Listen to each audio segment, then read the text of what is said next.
윤석열, 이제 그 종말이 너무나도 빠르게 다가오고 있습니다.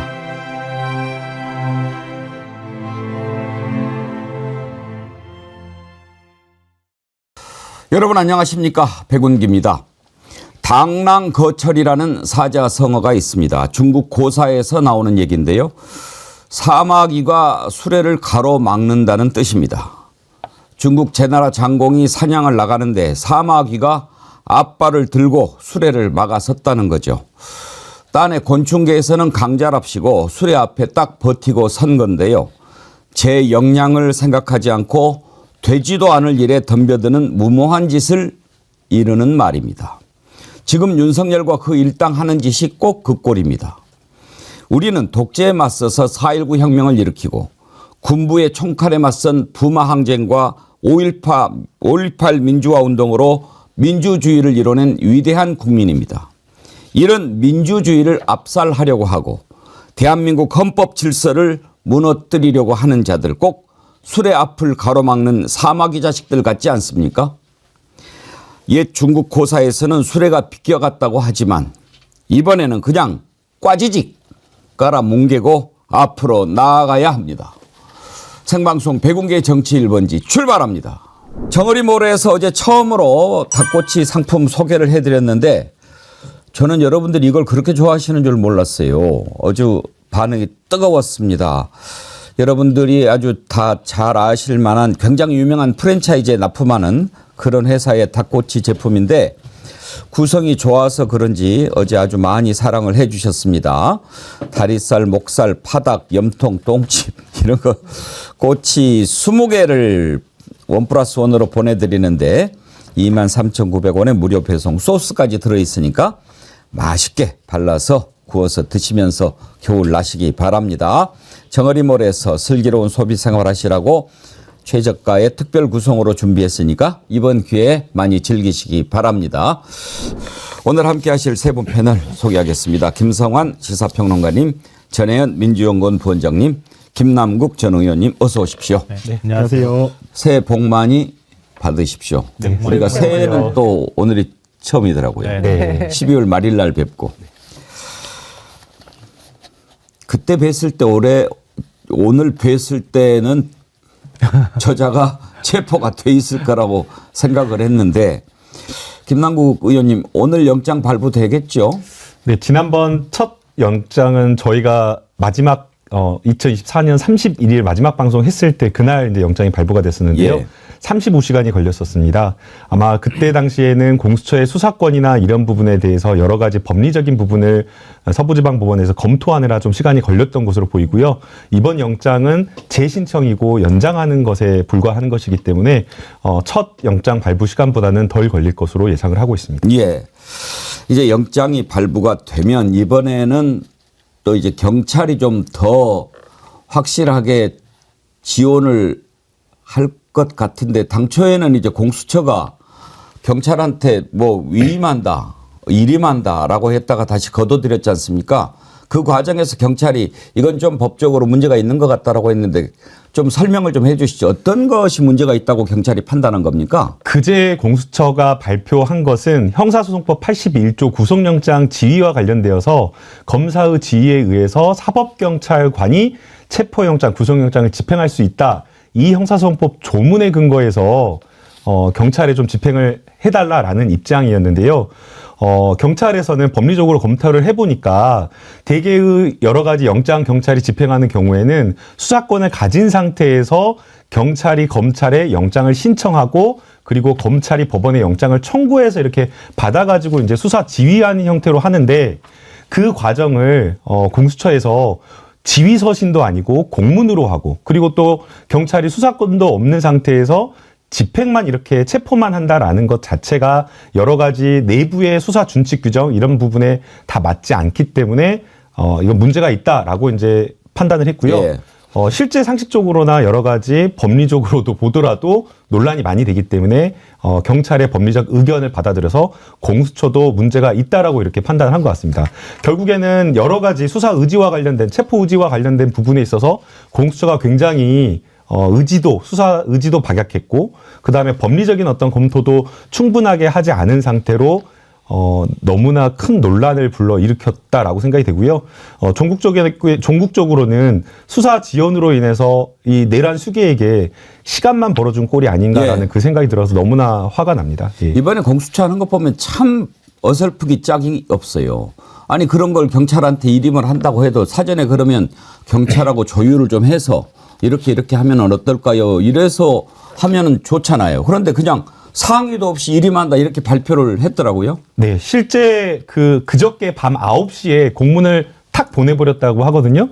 근데 되게 그 관계 기관 간에, 정부 기관 간에 공문을 보낼 때는, 협조 요청을 보낼 때는 다 위에서, 결정권자 위에 청장이나 기관장끼리 다 이야기도 되고, 실무자들끼리도 충분하게 실무적인 협의를 마친 다음에 공문을 발송을 하는 게 대부분이거든요. 근데 그러한 어떤 상의나 이런 어떤 소통 없이 던져버린 겁니다. 근데 저희가 너무나 화나는 게 준비 부족, 의지 부족이라는 거거든요. 31일 날 영장이 나왔으면 사실은 바로 그때 그 전에 강제 수사와 관련된 부분에 대한 집행 계획을 다 수립해가지고 바로 그날이나 그 다음날 집행을 했어야 되는데 31일 날 영장 발부받고 3일 날 했지 않습니까? 그럼 벌써 4일을 날려먹은 겁니다. 그리고 그 3일 날 영장 집행할 때에도 최소한 키세스 우리 시위대 같은 집회 시위 나가는 우리 국민들은 그 현장에서 날이 추워도 수일 동안 일주일 내내 몇 박 며칠을 날을 새면서 집회 시위를 하는데 5시간 반 만에 그렇게 물러선다는 게 말이 안 되지 않습니까? 근데 5시간 반 만에 그냥 물러서 버리고, 심지어 경찰과 공수처가 사전에 협의한 것은 강하게 완강하게 저항을 하면 공수처 차장과 처장을 현행범으로 체포하기로 했다라는 겁니다. 근데 그것도 역시나 마찬가지로 현장에서 경찰은 체포하자라고 했는데 그 현장에 지휘하는 공수처 검사가 안 된다라고 하면서 그것도 거부했다라고 하는 거거든요. 그러니까 결국에는 이번에 이 수사뿐만 아니라 집행 과정에서 일련의 과정을 보면 공수처의 역량, 수사 의지 이런 것들이 너무 박약하고 너무나 무능했다라는 걸 보여준 것 같습니다. 그래서 아예 이제 경찰로 다 넘기면은 어떠냐 그런 의견이 나오고, 국민의힘도 지금 아예 경찰에다 넘기라라고 하는데 경찰이 다 수사를 하면은 안 됩니까? 경찰에 이첩하는 것도 하나의 방법입니다. 그런데 국민의힘에서 넘기라고 하는 것은 숨은 의도가 있는 거죠. 뭐죠? 경찰은 역시나 지금 행안부 장관 밑에 있는 외청으로 독립돼 있긴 하지만 정부 조직으로 되어 있습니다. 공수처는 조직, 인사, 예산 모든 것들이 다 독립되어 있어서 여러 부분에 있어서 현재 정부, 집권 여당의 입김에 있어서 자유로운 조직이거든요. 그런데 아무래도 경찰은 대통령실이 정진석 비서실장이 여전히 직을 유지하고 있고, 최상목 권한대행이 정석 비서실장 사실은 부하 직원으로 있었지 않습니까? 그러다 보니까 그 최상목 권한대행을 통해 가지고 경찰에 압력을 행사할 수 있다라는 그 생각으로 경찰로 넘기라라고 계속 이렇게 이야기를 하고 있는 것으로 보이고요. 그럼에도 불구하고 지금 경찰의 어떤 수사 인력이라든가 수사 의지, 실제 경찰이 국수본이 경찰청장과 차장, 자기 조직의 수장을 신속하게 구속 수사를 했지 않습니까? 그런 것들을 보면 경찰의 지금 수사 의지가 아직은 좀 있지 않나라는 그 생각을 합니다. 그렇죠. 예. 그리고 이제 영장이 아마 오늘 중으로 발부가 될 것 같은데 이번만큼은 이제 경찰도 경험을 했고 공수처는 경찰한테 많이 지원을 요청을 할 거니까 뭔가 좀 다를 거라고 예상이 됩니다. 김성환 평론가님. 윤석열이 했던 말 가운데 총을 쏴서라도 이 부분만 빼고 도끼로 문짝을 부수고라도 이번에는 끌어내야지요. 네, 이번엔 당연히 그렇게 해야죠.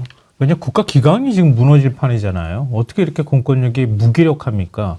그리고 반대로 생각해봐도 윤석열은 약자에 대해서 얼마나 가혹했습니까? 더군다나 포고령 선포하면서 포고령에다가 뭐라고 적었어요? 체포 구금 얼마든지 할 수 있다고 얘기했고 그거 어기면 처단한다고 했던 사람이거든요.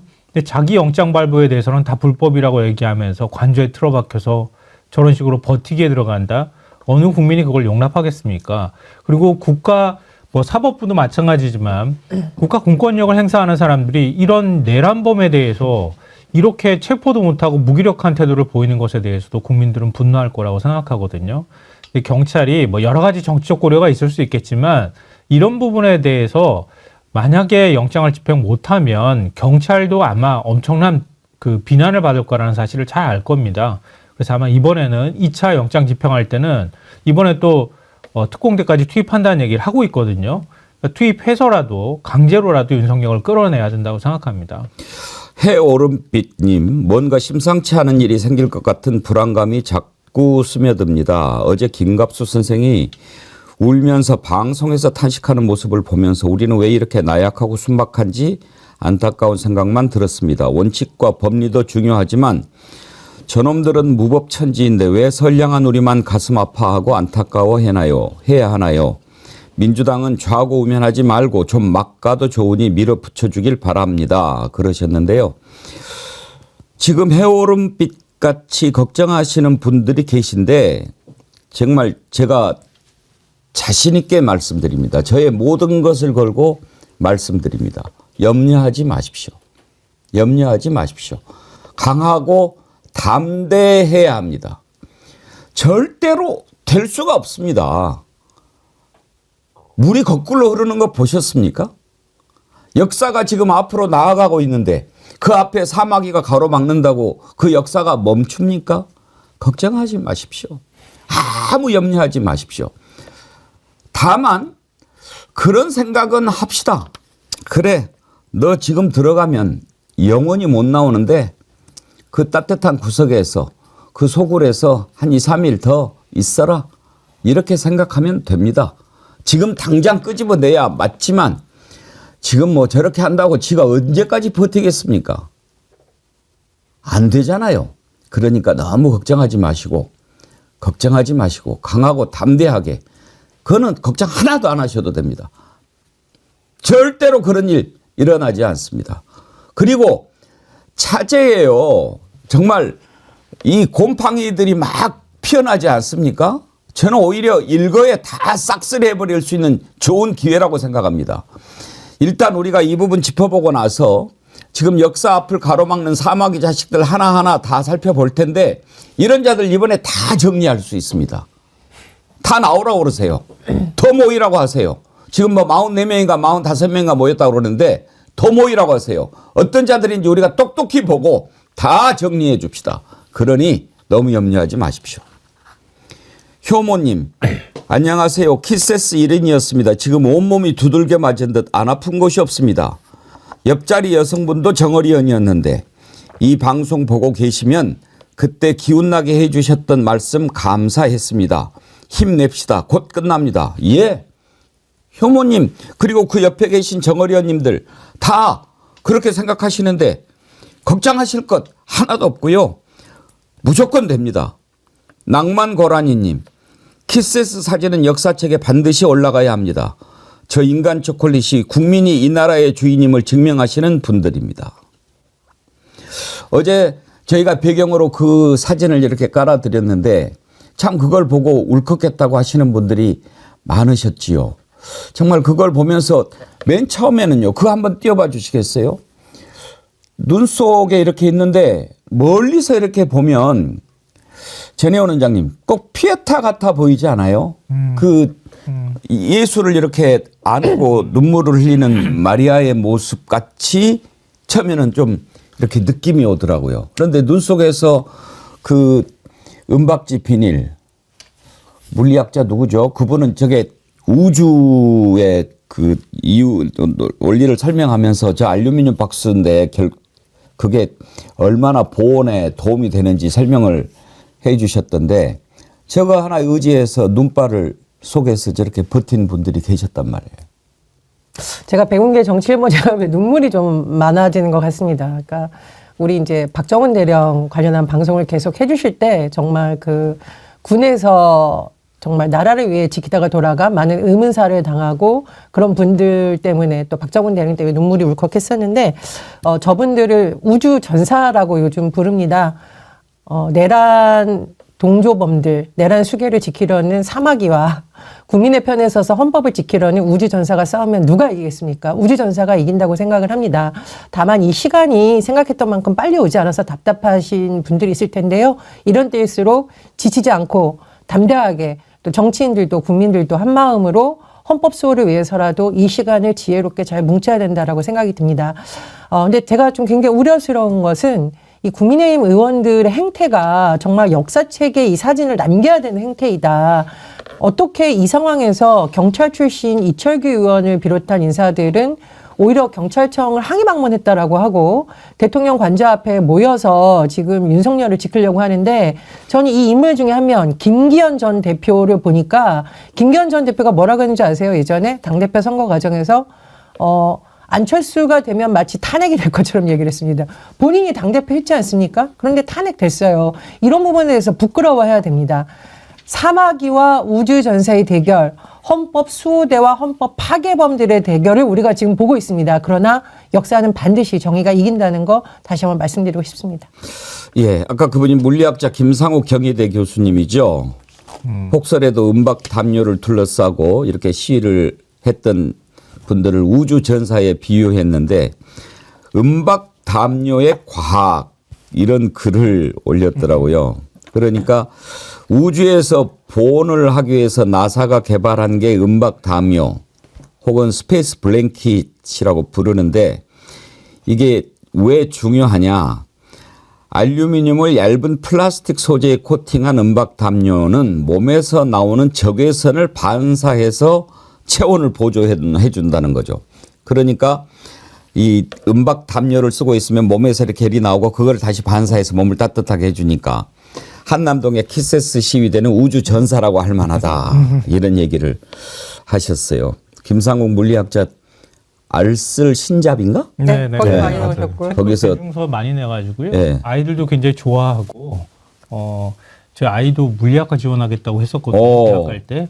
그래서 김상욱 교수 제자가 될 뻔도 했었어요. 음. 그러니까 그 정도로 많은 영향력을 가지고 있는 학자입니다. 그래서 이번에 이 얘기가 굉장히 많은 분들한테 울림을 줬을 거라고 생각합니다.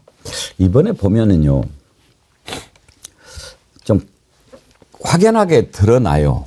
그런데 마치 우리는 이걸 딱 가운데로 놓고 이렇게 보니까 정신이 제대로 바뀐 사람, 정신이 제대로 안 바뀐 사람 이렇게 반반인 것 같지만요.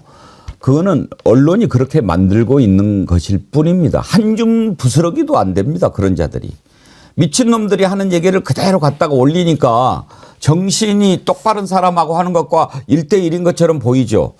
그 배우 그 자식 이름 뭐야? 딱 그들 뭐 계엄이 뭐 더 길게 갔어야 된다. 뭐 이런 얘기를 하는 그런 자도 있던데 배우라는 자가 최준용? 개자식 같으니라고. 자, 이렇게 역사의 수레바퀴를 가로막는 그런 사마귀 새끼들 한번 좀 살펴봅시다. 방금요 전영 교수님이 김기현 이야기했는데 어떤 자입니까? 참 그렇죠. 대표가 됐어요. 어떻게 됐습니까? 대표가 윤석열 덕택에 됐죠. 맨 처음에 지지율이 이만큼도 안 됐잖아요. 그런데 안철수 떨어뜨려 나경원 치워 뭐 이렇게 해가지고 이놈아 시켜놓으면 말 잘 들을 것 같으니까 시켰잖아요. 그 덕에 했잖아요.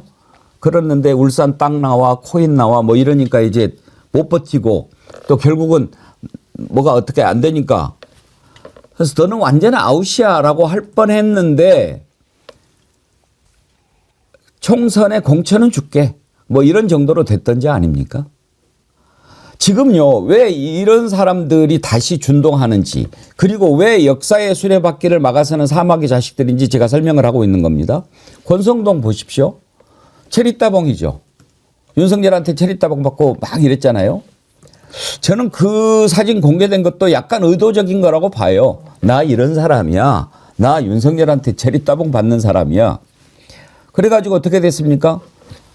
지방선거 완전히 작살나지 않았습니까? 그 책임을 지고 물러났어요. 물러났는데 이것도 다시 지금 돌아왔어요. 왜 돌아왔습니까? 다 치워놓으니까 할 사람도 없는 거예요. 그래가지고 이 한 줌도 안 되는 자들이 지금 그걸 막아서 보겠다고 하는데 윤석열을 이렇게 지키자고 하는 것이 윤석열 지키기겠습니까? 한번 면면을 보세요. 이 자들이. 어떤 자들인지. 그 극우에 기대 가지고 이 자들 표로 내가 어떻게 배지 한번 더 달 수 있을까 하는 그런 생각만 하는 자들 아닙니까? 정말 구역질이 나서 못 보겠습니다. 이번에도 영장을 집행할 때 아마 앞에 모일지 모르겠어요. 김남국 의원님, 현행범이죠? 명백히 현행범이고요. 경찰에서도 체포영장을 집행하는 과정에서 이 사람들 현행범이기 때문에 경호처 처장과 차장 정도 그리고 간부급 본부장이나 이런 경호처의 간부들은 체포를 검토하겠다 이렇게 발표를 했습니다. 그러나 체포를 검토하겠다라고 이렇게 발표할 게 아니라 막아서면 체포하겠다 선언을 경찰이 해야 된다고 생각을 합니다. 명확하게 경고를 해야 되고요. 또 어제 보니까 국민의힘 의원들이 아침 새벽부터 관저 앞으로 모여들어서 막았더라고요. 국민의힘 의원들도 역시나 마찬가지로 막아서면 그거 현행범입니다. 특수공무집행 방해에 해당되고 이게 단순한 그냥 현행범을 막고 있는 것이 아니라 내란숙의 용산에 서식하고 있는 내란숙의 멧돼지 포획하는 것을 막고 있는 거거든요. 엄청난 중범죄를 저지르고 있는 내란 수괴범을 체포하는 그 집행을 맡고 있는 것이기 때문에 경찰은 엄정하게 보고 한 명 한 명 그 자리에서 끌어내겠다라고 선언을 해야 된다고 생각을 합니다. 그리고 지금 경호처가 인원이 뭐 한 200명 정도로 구성되어 있다고 하는데요. 경호처 내부에서도 굉장히 분열되어 있고 되게 화가 나고 부글부글 끓고 있다고 합니다. 왜 우리가 내란 수괴범을 이렇게 막아야 되느냐라고 하면서 내부에서도 지금 어떻게 하지를 못하는데 이 경호처라고 하는 데가 워낙 소수의 훈련을 받은 명령을 바로 수행하는 어떤 그런 조직이다 보니까 얻지 못하고 있는 상황인데 경호처장과 경호처 차장 이런 어떤 간부급 라인들만 한 명 한 명 끌어낸다라고 한다면 집행을 막는 사람들은 거의 없을 거라고 생각이 됩니다. 예. 네, 좀 제가 볼 때는 김기현 의원은 소갈머리가 없고요. 당대표에서 쫓겨났잖아요. 얼마나 욕을 많이 먹고 쫓겨났습니까? 대통령한테 전화 연락 받고 경로라고 하는 표현을 사용했지만 아마 쌍욕이 나가지 않았을까 싶거든요. 그렇게 해서 모욕적으로 당대표에서 쫓겨난 당사자가 지키려고 한다고 얘기한다고요. 그것도 되게 웃기고요. 어제 많이 잡으면 한 45명 정도 의원이 갔다고 이렇게 보도가 예. 오늘 아침에 되고 있는데요. 대부분 영남권 의원이더라고요. 이게 이해관계가 일치하는 거고요. 일부 먼저 도착한 의원들이 관저로 올라갔대요. 그래서 거기에 정진석 비서실장이 기다리고 있어서 만났다고 합니다. 근데 점심 무렵이 되니까 윤석열이 의원들하고 같이 밥 먹고 싶다고 했다고 하거든요. 근데 아무도 밥을 안 먹었대요. 저는 거기까지는 대통령을 직접 만날 수가 없는 거예요. 만나면 완전히 찍히게 되거든요. 그러니까 앞에 가가지고 근처에서 얼쩡거리면서 저는 대통령을 이렇게 막습니다. 이거를 보여주러 간 것이지 실제로 윤석열을 위해서 간 것은 아니다. 그러니까 그게 굉장히 웃기는 현상이라고 저는 생각해요. 그러니까 진짜 윤석열을 위하고 갔다고 하면은 윤상현은 직접 가서 만났다고 하거든요. 윤상현 의원처럼 만나야지 맞는 거잖아요. 당사자하고 만나야 뭐 보호를 하든가 말든가 대화를 하든가 할 거 아니에요. 근데 만나면 확실하게 나는 찍히게 될 것이다. 지역구 주민들한테도 더 큰 반발을 불러일으킬 것이다. 이렇게 생각한 거예요. 그러니까 쫄봅니다. 그러니까 그 주변에 가가지고 저는 지키는 사람입니다. 이것만 과시하러 제가 간 것이다라고 저는 봅니다. 저는 근데 내란 수괴에 대한 체포와 철저한 범 집행 또 탄핵도 필요하지만 그래서 우리가 내란 잔당이라는 표현이 나오는데 이 부분 정말 이번 일을 어떤 기점으로 반드시 우리가 역사적으로 청산해야 된다는 생각이 굉장히 많이 듭니다. 말씀해 주셨듯이 국민을 지키고 국민을 위해서 일해야 될 헌법기관이 지금 내란 수괴를 지키는데 직접 나가고 있다라는 이 현실을 똑똑히 봐야 된다. 그래서 우리 비의 화면으로 나오고 있는 저분의 사진도 교과서에 기록해야 되겠지만 체포영장 집행을 방해하려고 관저 앞에 모여든 국민의힘 의원들의 사진들도 박제해야 됩니다. 누가 이런 짓을 벌였는지. 그리고 국민의힘이 제대로 된 정당이라면 적어도 헌법 수혈할 의무가 있는 정당이라면 이 사람들 다음 공천에서 공천 주면 안 됩니다. 이거 5.18에 대해서 망언했던 의원들 떨어뜨려야 된다라는 주장이 전 국민에게 공감대가 있는 것 못지않게 저는 더 엄중한 사진이라고 생각을 하고요. 지금 말씀해 주셨듯이 내가 지역구에서 당선만 되면 그만이야. 헌법이야 무너지든 말든 나는 지금 극우 강성 지지층에게 얼굴 도장 찍어서 당선되려고 하는 사람들을 어떻게 우리가 국회의원이라고 할 수 있겠습니까? 그래서 저는 저 사진도 같이 박제해야 된다 이렇게 생각이 됩니다. 네, 국민의힘 의원들이요. 어제인가요? 그 한국 여론평판연구소인가? 그 굉장히 편향된 여론조사 결과 나왔잖아요. 그 공정에서 한 거 아니에요? 공정에서 한 것도 있고 거기서 또 따로 한 것도 있고요. 평판연구소를. 그러니까 두 군데에서 한 개 발표가 되면서 윤석열 대통령 지지율이 올라갔다. 뭐 이런 조사 결과가 나왔는데요. 그걸 보면서 굉장히 고무됐다는 거예요. 의원들끼리 그걸 가지고 서로 간에 얘기를 나누면서 야 조금만 우리가 저 버티면은 분위기 반전이 가능하다. 이런 막 톡을 주고 받았다고 합니다. 근데 그 모습에 대해서 한 여론조사 기관 대표가 이런 말을 했어요. 이게 너무 재밌고 딱 들어맞는 말인 것 같아서 제가 소개를 해드리면요. 정치적 의도에 따라 문항이 설계된 편향적 여론조사 결과를 공유하며 의원들과 강성 지지층이 집단 환각에 빠진 것 같다. 곧 현타가 올 텐데 그때는 어떤 정치적 무리수를 두려고 할지 걱정된다. 이렇게 얘기를 하고 있더라고요. 그러니까 지금 이런 여론조사는 사실은 조작된 거나 다름이 없거든요. 근데 나중에 가가지고 진짜 여론을 확인하고 난 다음에 그때 현타 오면 그때는 방법이 없을 거예요. 지금 국민의힘 의원들이 그 생각을 안 하는 거예요. 지금 잠깐 살아나는 것 같아가지고 막 기대하는 것 같지만 국민들은 그렇게 만만치 않습니다. 절대 그렇게 되지 않거든요. 그러니까 지금 자기들끼리 뭔가 도취돼가지고 막 으쌰으쌰 하는 것 같지만 나중에 가서 심판받을 거라고 생각합니다. 그러면 지금 역사의 수레바퀴 앞에 가로막고 서 있는 사마귀 자식들 어떤 놈들이 있는지 한번 하나하나 살펴볼까요? 먼저 내란의 힘부터 한번 살펴봅시다.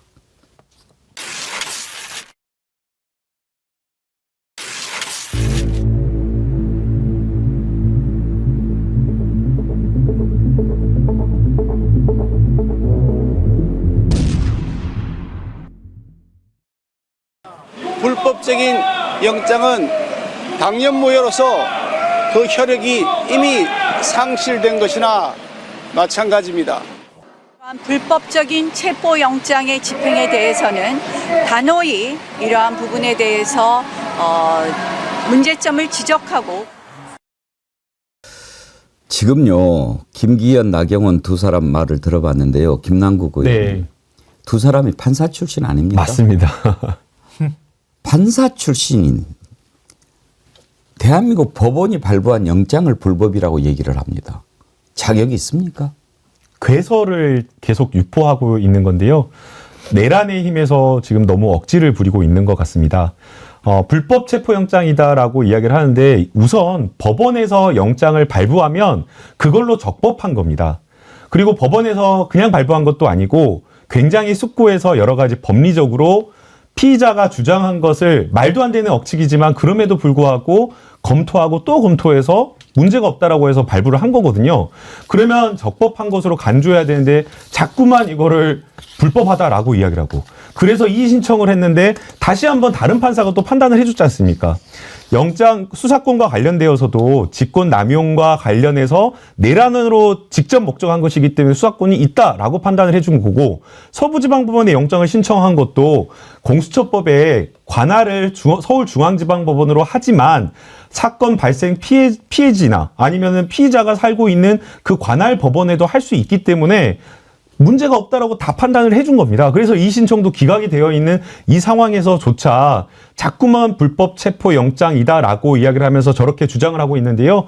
결국에는 이 적법한 체포 영장의 집행을 막는 것은 특수공무집행 방해이고 저렇게 행동하는 의원들도 다 현행범이기 때문에 만약 정말 경찰이 집행을 막는다라고 한다면 의원 신분이라고 해서 뭐 고려할 것이 아니라 의원도 막아선다라고 한다면 거기서 끌어내야 된다고 저는 생각합니다. 예. 보수형님 TV님께서요. 앵커님도 하나하나 이름 불러주세요. 내란 동조자들 그러셨는데 이해해 주십시오. 45명 다 부르면 시간도 시간이지만 저 더러운 이름을 제 입으로 말하고 싶지가 않습니다. 그러니까요. 그냥 저 면상이나 한번 보시고 저런 자들이 있다. 그리고 관심 안 가져도 될 자들이니까요. 그냥 그런 놈들이 있다라고만 생각을 하시기 바랍니다. 보수형님. 지금 그 앞에 몰려가 있는 이유가 뭐겠습니까? 지금까지 이렇게 딱 눈치 보다가 여기 우리가 안 가면 나중에 혹시 불리하지 않을까 이런 판단하는 거 아니에요? 저는 국민의힘의 비대위원장이 권영세 비대위원장인데 요즘 실제적으로 당대표 역할을 하는 사람은 정광훈 목사가 아닐까 맞습니다. 이런 생각이 듭니다. 왜냐하면 이 정광훈 목사가 하는 집회에 의원들이 노골적으로 참여하고 과거에 또 많이 참여했던 의원들이 딱 눈에 띕니다. 그래서 이 사람들이 지금 민심을 완전히 저버리고 본인들이 속한 지역구나 또 또는 일부 강성 보수 지지층만 보고 있는 게 아니라 상당히 걱정이 되는데 일부 언론 보도를 보니까요. 일단 새벽에 36명의 의원이 모였는데 그중 26명이 영남 지역이라고 합니다. 아마 국회의원으로서의 책무는 망각하고 지역구에서 내가 다음번에 공천받고 당선되기만 하면 끝이다라는 권력욕에 사로잡혀 있는 게 아닌가 생각이 드는데요. 국민 여러분, 백운기 앵커님은 차마 그 사람들 이름 말하고 싶지 않았지만 우리는 이 이름을 공책에 적어두고서라도 이 사진을 휴대폰에 저장하고서라도 기억을 해야 됩니다. 결국은 유권자가 심판을 해 주셔야 되고요. 일각에서는 그런 주장까지 나오거든요. 자치단체장 못하면 중간에 끌어내리지 않습니까? 의원들도 헌법 파괴를 하는 이름을 하면 중간에 끌어내려야 된다. 임기를 보장해주면 안 된다. 이런 말이 나오는데요. 저는 그런 말이 굉장히 설득력이 있다라고 생각을 하고 참고로 국민의힘이 벌써 5번째 비대위인데 도대체 바뀐 게 뭡니까? 저는 권영세 비대위원장도 이 부분에 대해서 책임 있게 해명을 하거나 아니면 비대할 자신이 없으면 물러나야 된다고 생각합니다. 네, 지금 정강원 목사 얘기하셨지만 그쪽이 지금 가짜 뉴스를 생산하는 일종의 생산 공장 공장이죠. 같은 그런 예. 역할을 하고 있잖아요. 그게 적지 않은 보수층한테 영향을 주고 있기도 하고요. 근데 정동영 의원도 그런 얘기를 했던데요. 기획자가 있는 것 같다. 뭐 이런 표현을 사용하던데요. 저도 좀 그걸 의심하기도 합니다. 자기들끼리 커뮤니티가 있기 때문에 이번은 어떻게 대응했으면 좋겠다 이런 논리들을 누군가 만들어서 그걸 확산하고 또 의원들 가운데 김민전 의원도 그렇지만 중국인이 뭐 개입했다거나 이런 헛소리 같은 가짜 뉴스들을 계속 퍼뜨린단 말이에요. 근데 이런 그 거짓말에 지금 정어리 의원들은 절대 속지 않으실 거라 생각하는데요.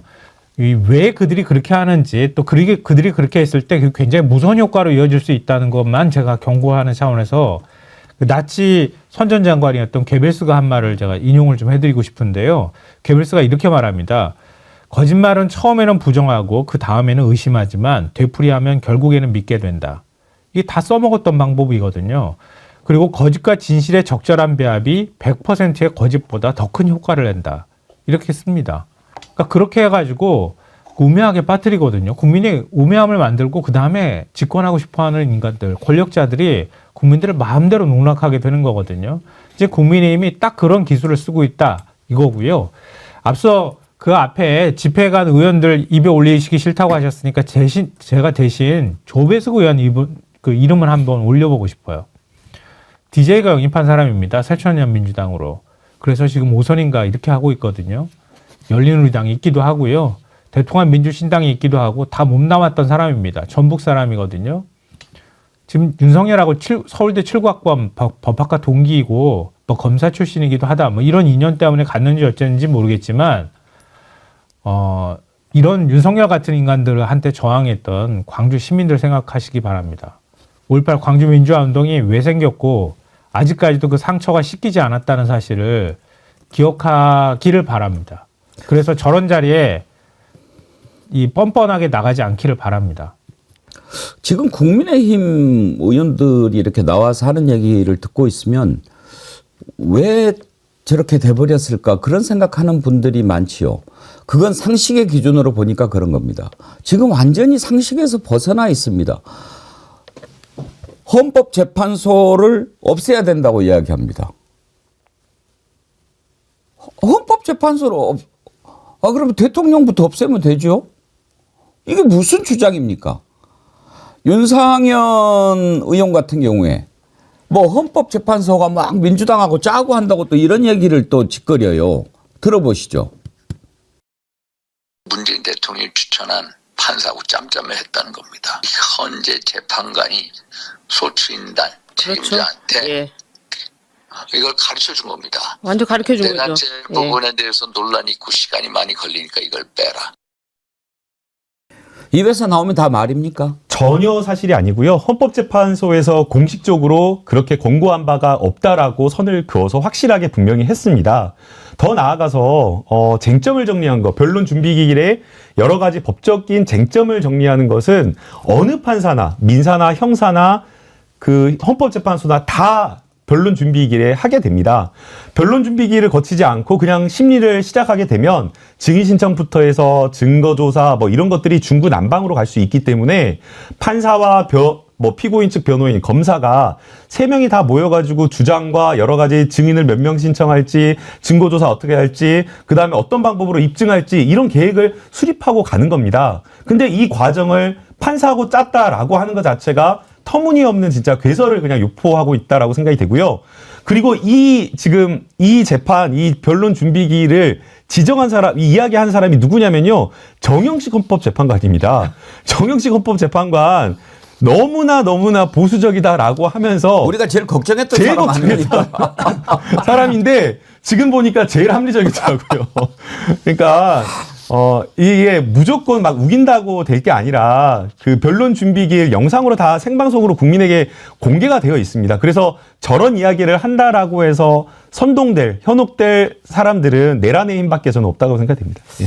근데 윤상현 의원이 왜 농민 트랙터 집회에 대해서 뭐 몽둥이가 답 이렇게 얘기를 했잖아요. 진짜 몽둥이를 맞아야 될 사람 따로 있습니다. 지금 본인이 누구를 겨냥해서 한 말인가 잘 생각을 해보길 바라고요. 그리고 이걸 꼭 얘기를 하고 싶은데 제가 이제 종편에서 만났던 보수 쪽 패널 분들이 그런 얘기를 하더라고요. 보수가 분리하고 나서면 내세우는 키워드가 있는데 이게 선동 방식입니다. 중국인, 공권력을 무너뜨리는 세력, 색깔론, 민노총입니다. 근데 최근 들어서 또 이거를 국민의힘 의원들이라던가 일부 보수 패널들이 들고 나오고 있거든요.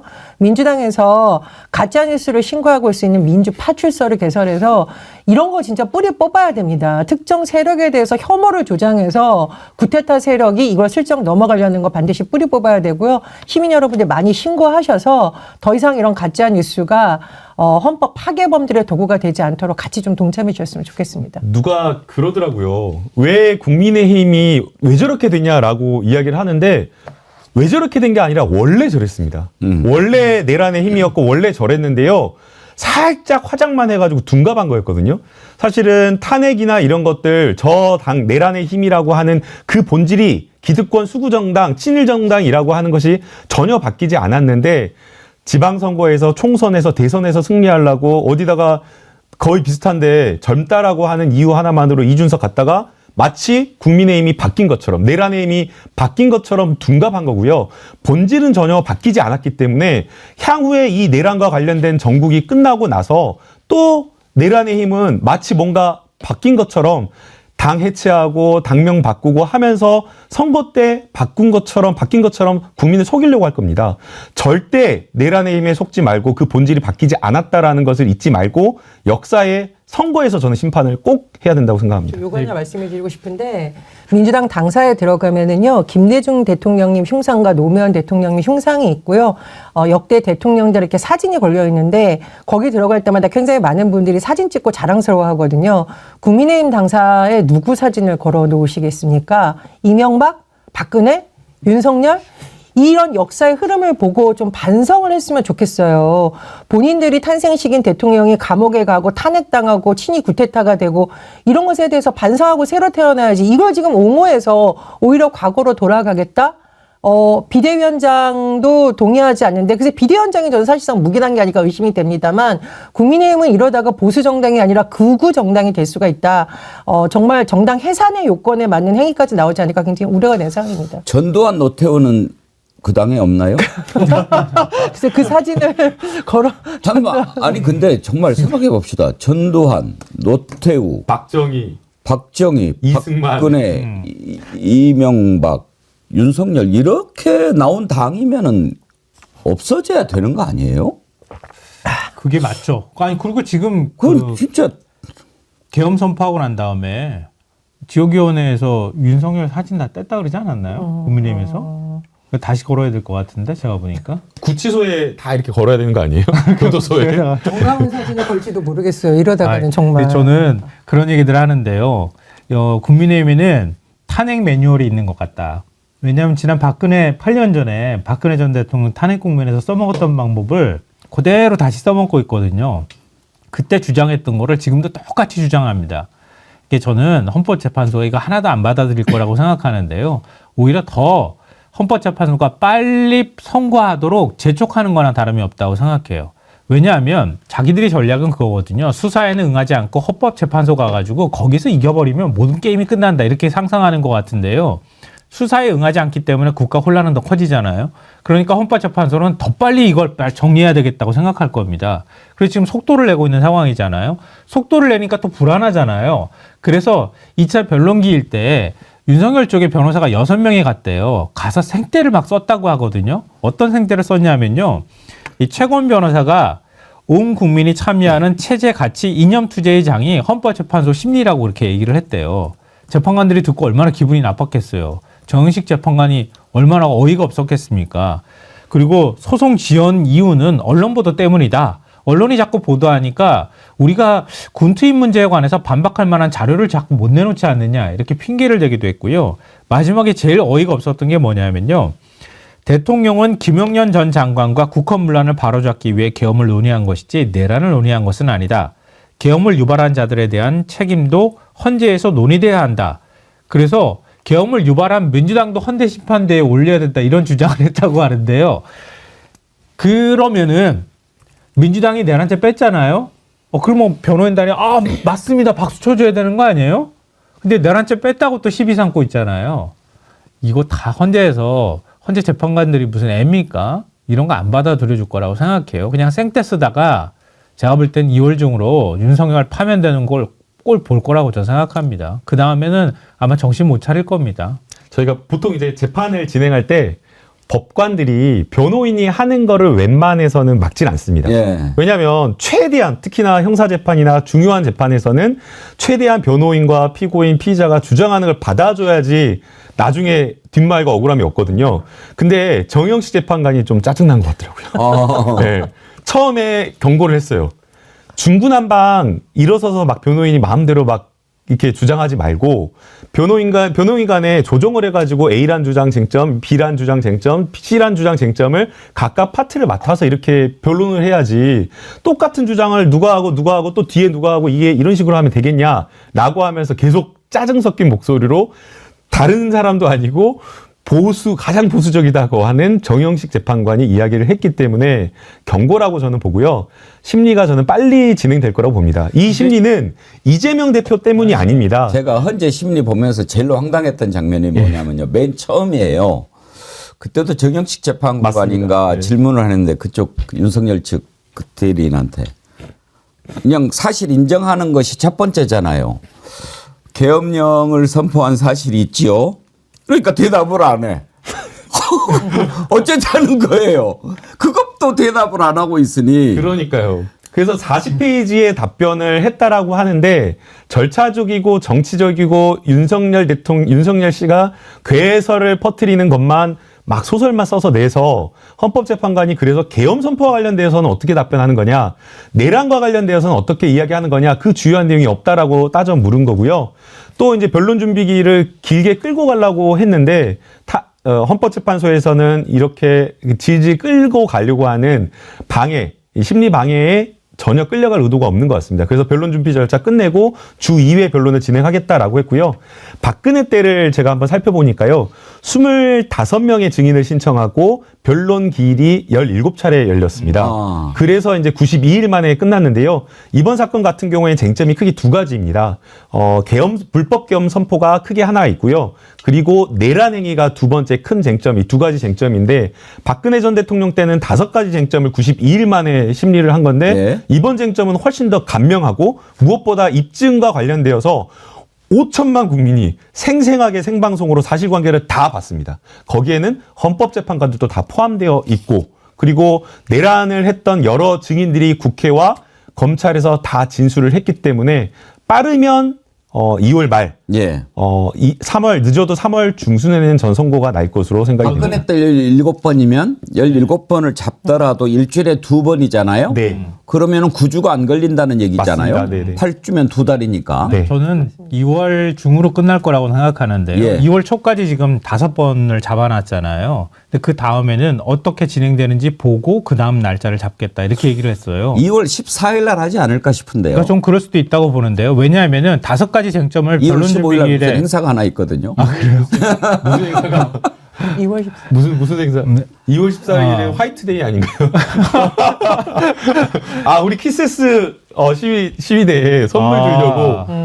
그때. 5가지 쟁점을 정리했어요. 원래 4가지인데 2차 변론 준비 기일에 1가지 쟁점을 더 넣었거든요. 한번 들어보시면 아실 거예요.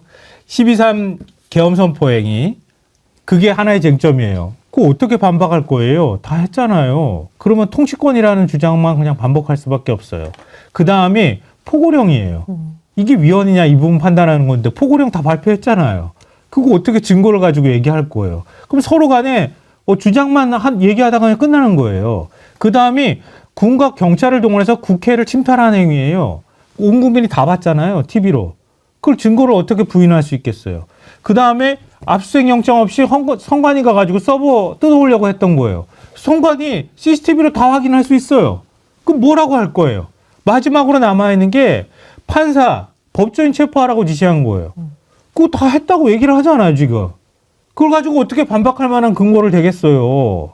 제가 볼 땐 될 수가 없어요, 이거는. 그러니까 똑같은 주장만 계속 반복하다가 헌재 재판관들이 지쳐가지고 이제 더 할 얘기 없죠? 그럼 그냥 끝나는 거예요, 이거는. 근데 이제 헌법재판관들께서 우리나라 최고의 어떤 헌법 전문가들이신데 그걸 계속 흔들려고 하는 국민의힘 의원들을 보면서 참 한심하다고 생각하시지 않을까 저는 생각이 듭니다. 그래서 대통령을 지키겠다고 나선 윤석열을 지키겠다고 나선 내란 속에 옹호하겠다고 나선 국민의힘 의원들은 오히려 지금 윤석열을 빨리 탄핵시키는데 오히려 영향을 미치는 결과적으로는 그렇게 될 수 있다라고 생각을 하고요. 제가 왜 내란 수계뿐만 아니라 내란 장당 척결된다라고 누누이 얘기를 하냐면은 분명히 경호처 안에도 경찰 안에도 국회 안에도 공무원 조직 안에도 윤석열과 저는 아직도 내통하는 세로 분명히 있다라고 맞습니다. 생각을 합니다. 그래서 헌법재판소에서 윤석열에 대해서 판단을 내려주신 이후에 거기서 끝나는 것이 아니라 반드시 내란에 동조하거나 함께했던 잔당에 대한 처분도 같이 이루어져야 진정한 헌법을 다시 세우는 예, 길이 된다고 생각합니다. 한송이님, 정영식 재판관 칭찬은 자제해 주세요. 끝까지 조심하고 경계해야 할 자입니다. 파면 후에 칭찬하세요. 칭찬하는 게 아닙니다. 지금 김남국 의원님 말씀하신 것은 정영식조차도 그렇다는 얘기예요. 그러니까 제가 항상 말씀드리잖아요. 박근혜 탄핵 때 안창호가 헌법재판관이었다니까요. 지금 권익위원장 하고 있죠. 네. 얼마나 극우 보수입니까? 극우 꼴통입니까? 그자도 찬성할 수밖에 없는 거예요. 그게 역사고 그리고 헌법재판소에서 이렇게 다 같이 하는데 어떻게 그 혼자서 이게 내란이 아니고 이게 탄핵 사유가 안 되고 파면감이 안 된다고 이야기할 수 있겠습니까? 아니라고 하는 건요. 역사에 이렇게 쓰는 거예요. 나는 윤석열 내란 속의 멧돼지와 똑같은 정신 상태다. 그렇죠. 나는 그놈과 똑같은 레벨이다. 이렇게 쓰는 거예요. 역사에. 일단 헌법재판관은 사람이에요. 지금 윤석열 쪽에서 나온 대리인이 사람인지 아닌지 우리가 모르는 거죠. 그래서 저는 아까 제가 말씀드렸잖아요. 계엄 선포한 일이 있지요? 그런데도 대답을 안 한 걸로 봐서 이제는 맨 앞에 질문을 그거를 해야 될 것 같아요. 당신은 사람입니까? 우리 그런 거 있잖아요. 뭐 로봇입니까? 뭐 이런 거 있잖아요. 네, 그런 거 질문한 것처럼 당신은 사람입니까? 그러면 질문을 시작하겠습니다. 이래야 되는 거 아닌가요? 지금 사람 같지도 않은 사람들이 이렇게 막 날뛰고 있는데 한 줌도 안 된다니까요. 그걸 이렇게 크게 보이게 부풀리는 것에 현혹돼서는 안 됩니다. 그런데 지금 이제 국민의힘 의원들 따져봤는데 사마귀급에도 안 들어가는 사마귀 새끼들. 이 자들도 또 지금 날뛰고 있어요. 참 같지 않지요. 가당치 않지요. 김민수인가? 야, 이 자는요. 그 전에 뭐 패널로 어디 나오고 막 그런 거 나올 걸 본 것 같은데. 나 그때부터 재수 없었는데. 뭐 이거를 또 대변인을 이번에 했는데 말도 안 되는 얘기를 떠들어가지고 그래가지고 이제 그만두는데 완전히 잘 됐다. 나 이번 기회에 그만두고 이제 본격적으로 할래. 이렇게 하는데 그렇게 하면 잘 될 것 같니? 일단 이자 얘기를 한번 들어보시죠. 과천 상륙작전이다. 이거 선관위 상륙작전이 계엄 선포하고 2, 3분 안에 선관위는 점령했다. 와 대단하다. 진짜 윤석열이다. 이 한 방을 진짜 제대로 보여주셨다. 금기의 영역. 지금 어떻게 보면 범죄자들의 소도가 되어버린 선관위거든요. 국민들이 진짜 불안에 떨게 행동했습니까?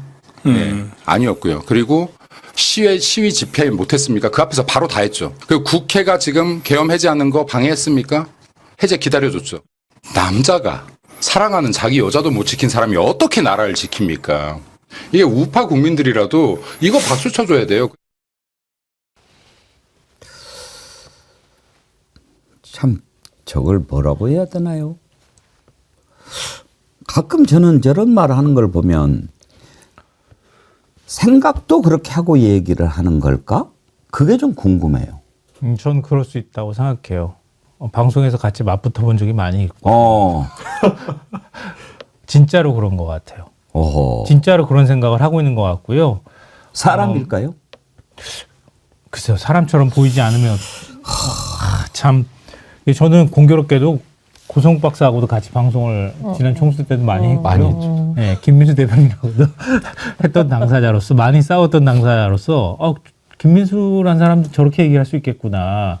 또 자기 어떤 이권과 관련해서도 연결이 됐기 때문에 저렇게 적극적으로 국민의힘 편을 들어야 자기 사업을 잘할 수 있겠구나 이런 생각도 하게 됩니다. 근데 참 그렇게 나이 많지 않거든요.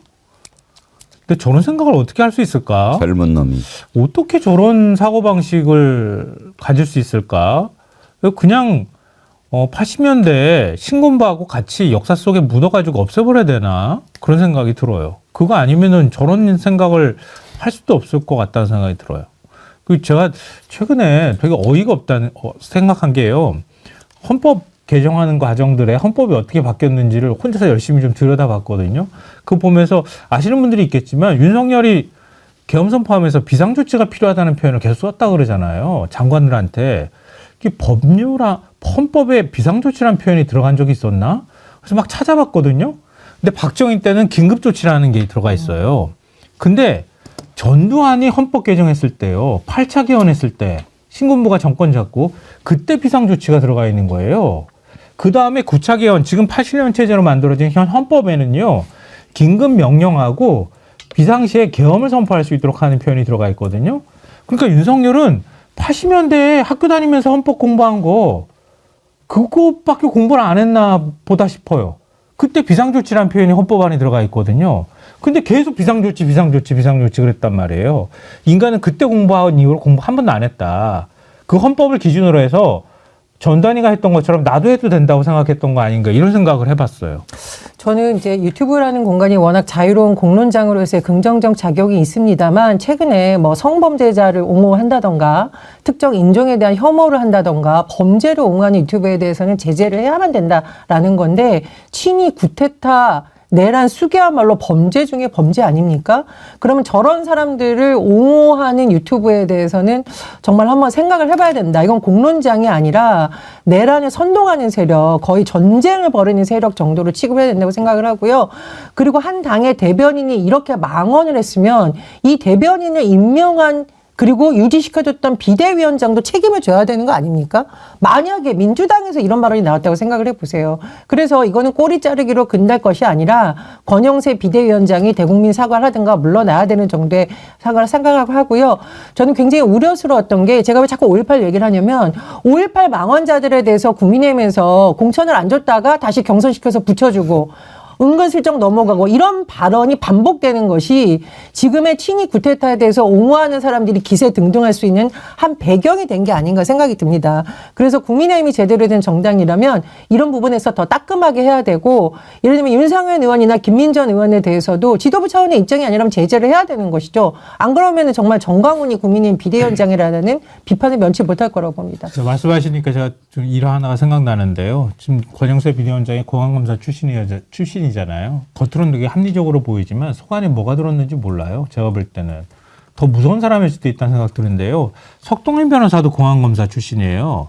그러니까 과거에 민주화 시위하다가 석동현 변호사한테 앞에 불려갔던 사람 얘기를 제가 들었어요. 석동현 변호사가 되게 잘해줬다는 거예요. 그래가지고 담배도 주고 같이 피면서 막 안심도 시키고 그랬대요. 근데 나중에 석동현 변호사 딸이 언론계로 들어온 거예요. 그래서 와가지고 석동현 변호사 딸이 와가지고 인턴처럼 할 때 자기가 되게 잘해주려고 노력했다고 그렇게 얘기하는 거예요. 이번에 석동현 변호사 나와가지고 저렇게 하는 거 보면서 경악했다는 거 아니에요. 사람은 진짜 모르는 거다. 이런 생각을 가졌다고 합니다. 그러니까 권영세 비대위원장도 저는 믿어서는 안 될 사람이라고 생각해요. 겉으로는 저렇게 합리적인 척 국민들한테 보이고 자기 지지자들한테는 그렇게 보이지만 실제로는 어느 누구보다도 처세술에 능한 사람일 수 있거든요. 당장 박형 용산구청장 이태원 참사와 관련해서 반성 없는 모습을 이것을 보였더니 사람에 대한 책임이 있잖아요. 우선 저기서 권영세 비대위원장 된다 진짜 깜짝 놀란 게 이거 비대위를 하겠다는 건가 아니면 친이대를 다시 공당의 비대위로 세겠다 깜짝 놀랐는데 하여간 민주당 차원에서 감시하고 면밀히 들어봤는데 하고. 근데 김민수 저자가 얘기하는 것 가운데 우리가 한 가지 좀 짚고 넘어가야 될 부분이 있습니다. 제대로 알아야 될 건데요. 지금 이제 김민수도 그렇고 또 여러 사람들이 마치 윤석열이 선관위를 침탈한 것과 관련해서 부정선거 음모론에 빠져서 내란을 일으킨 것처럼 막 그걸 부각을 하는데요. 저는 이거 호도하고 있다고 생각합니다. 윤석열이 내란을 일으킨 진짜 목적이 뭘까요? 부정선거 자꾸 이야기하고 선관위에 그렇게 가고 막 야구방망이 준비하고 이런 거 보면 놀랍죠. 그런데 정말 윤석열이 부정선거 음모론에만 빠져가지고 그거를 어떻게 해보려고 한 것? 그 일부죠. 더 큰 이유는 저는 그게 아니라고 봅니다. 윤석열과 지 마누라가 저지른 죄가 드러나고 벌 받을까 봐 그게 무서워서 내란을 일으킨 거 아닙니까? 저는 그 부분을 부정선거를 자꾸 이야기하면 본질적으로 이자가 왜 내란을 일으켰는지를 놓칠 수 있다고 생각합니다. 왜 내란을 일으켰습니까? 본인이 저지른 죄가 얼마나 많습니까? 마누라는 더 말할 것도 없고. 그런데 이제 그게 상황이 어떻게 됐습니까? 국민의힘 내부에서도 특검 찬성 여론이 조금씩 높아지고 있고 급기야 명태균이 이제 녹취도 등장하고 핸드폰을 민주당에 주니 어쩐지 이러니까 이제 다 드러나게 생긴 거 아닙니까? 이러다가 죽게 생겼거든. 에이 이래 주거나 저래 주거나 뒤집어 버리자. 이래서 일으킨 게 내란이 아닌가? 그렇게 봐야 하지 않습니까? 거기에 이제 아예 이번에 그러면은 선관위도 저기 해가지고 이걸 다 무효로 해서 입법기구도 새로 만들고 선거도 새로 하고 이렇게 생각한 거 아니겠어요? 그러니까 선관위 부분을 짚는 거 매우 중요하지만 자꾸 그것이 최고 목적인 것처럼 생각해서는 아닌 것 같다. 뭐 대단한 동기가 있고 뭐 구국에 말도 안 되는 그런 자도 못 됩니다. 에? 그런 생각이 의식이 있는 자도 못 돼요. 아주 쓰레기 양아치 같은 자예요. 에?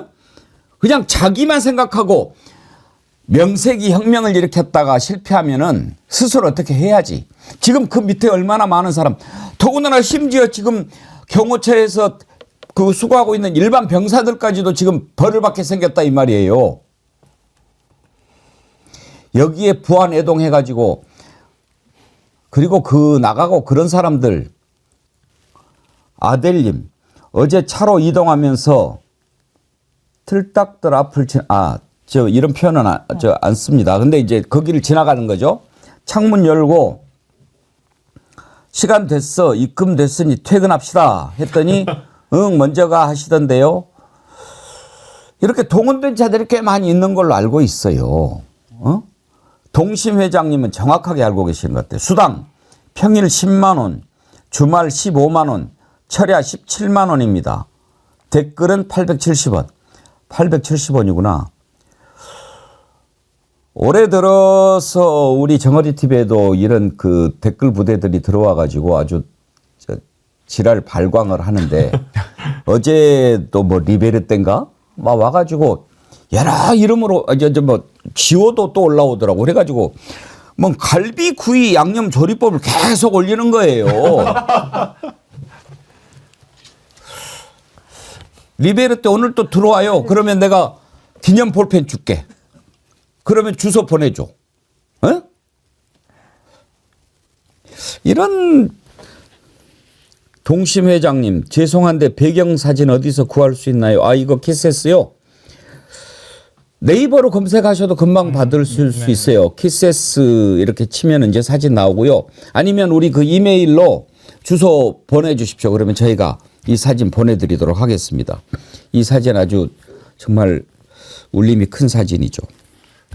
관조합 CEO 관련해서 앞서 말씀하셨던 거에 좀 연장선으로 말씀드리고 싶은데요. 오늘 제가 굉장히 인상 깊게 읽었던 칼럼이 있어요. 서울대 박원호 정치외교학부 교수가 쓴 칼럼인데요.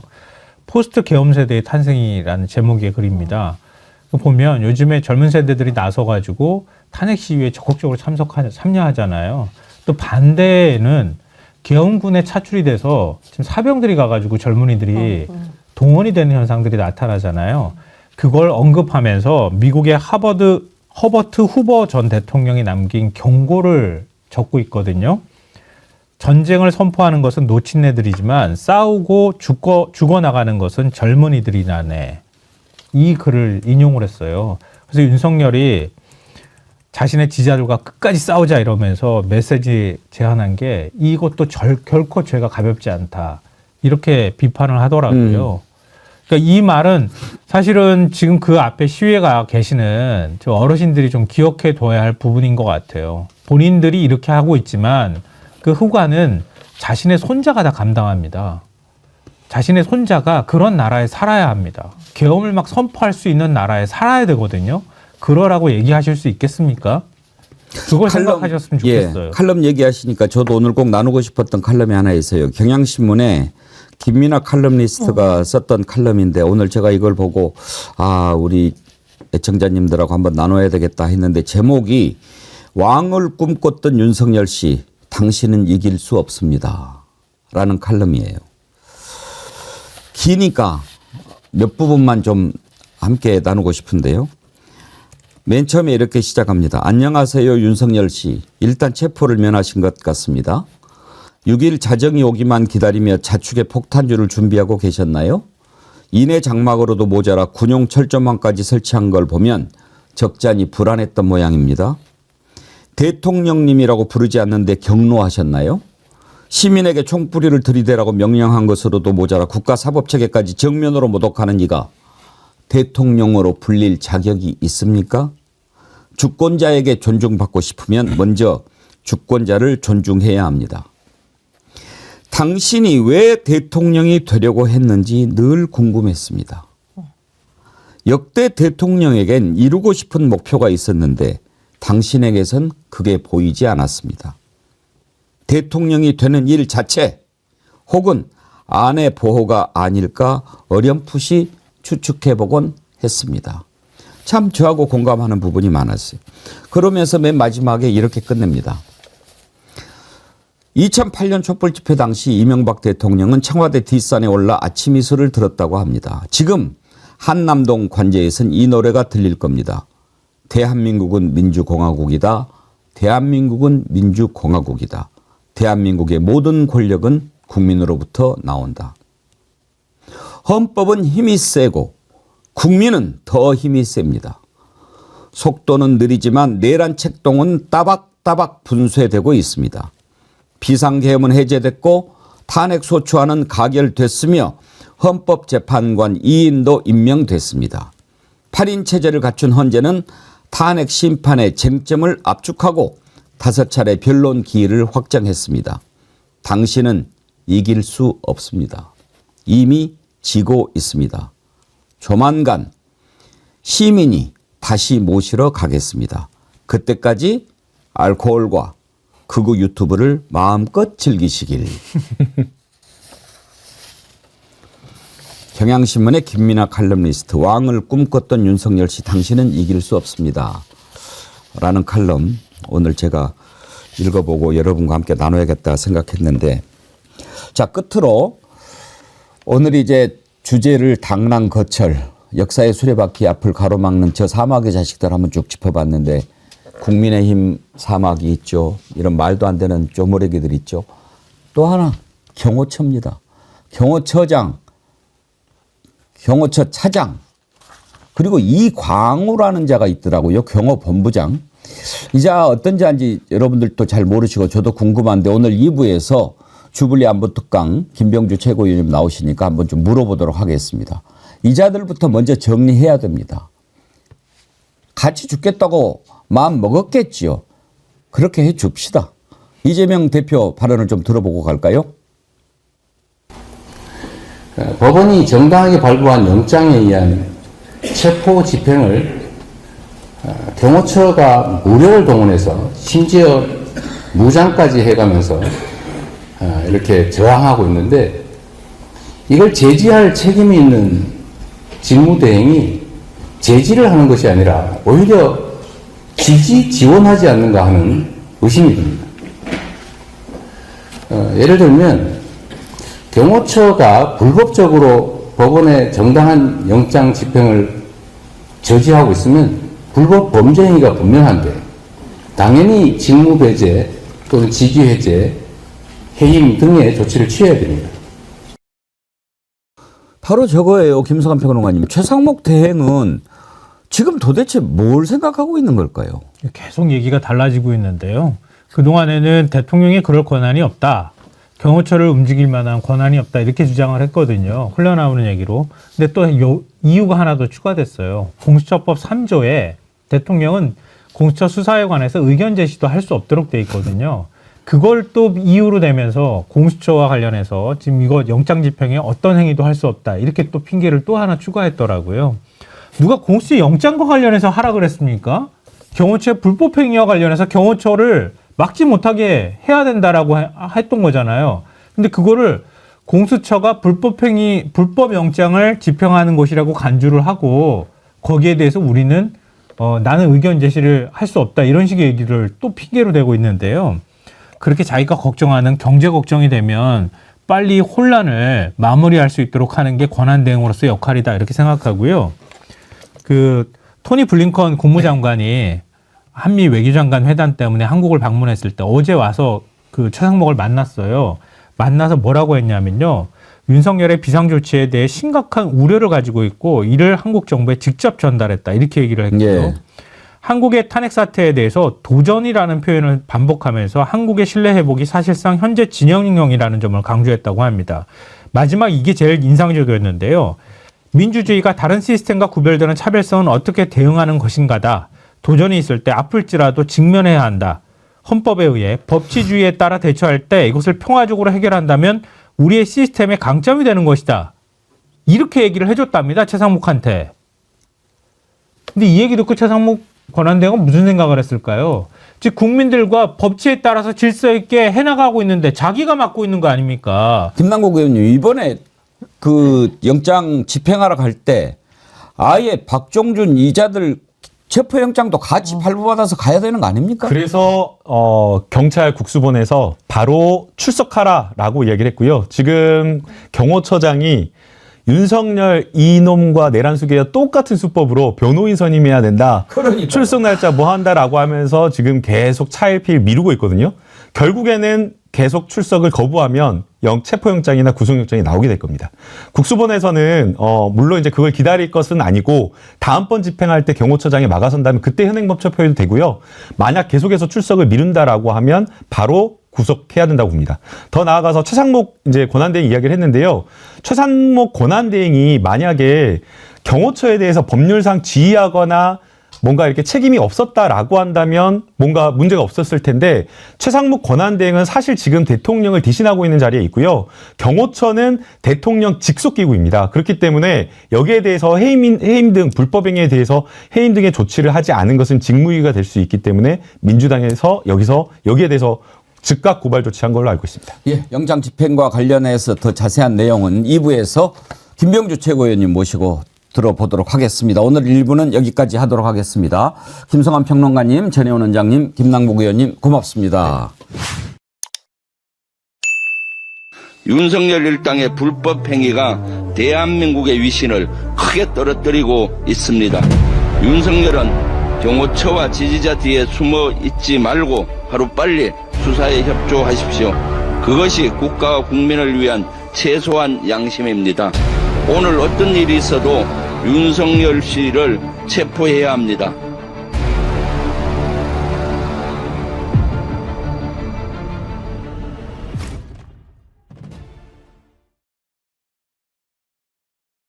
예, 새해를 맞이해서 주블리 한부 특강 타이틀이 새롭게 바뀌었네요. 저기 그 키아누 리브스 나오는 영화 뭐죠? 매트릭스. 아, 그거 네. 보는 것 같아요. 자, 우리 김병주 최고위원님 어서 오십시오. 새해 복 네. 많이 받으십시오. 네, 새해 복 많이 받으십시오. 지난주에는 그 네. 무한의 여객기 참사 현장 다녀오시느라고. 네, 그렇습니다. 지난주 또 아주 슬픈 일이 있었지 않습니까? 그래서 추모 기간이고 예. 해서 한 주 결석을 했습니다.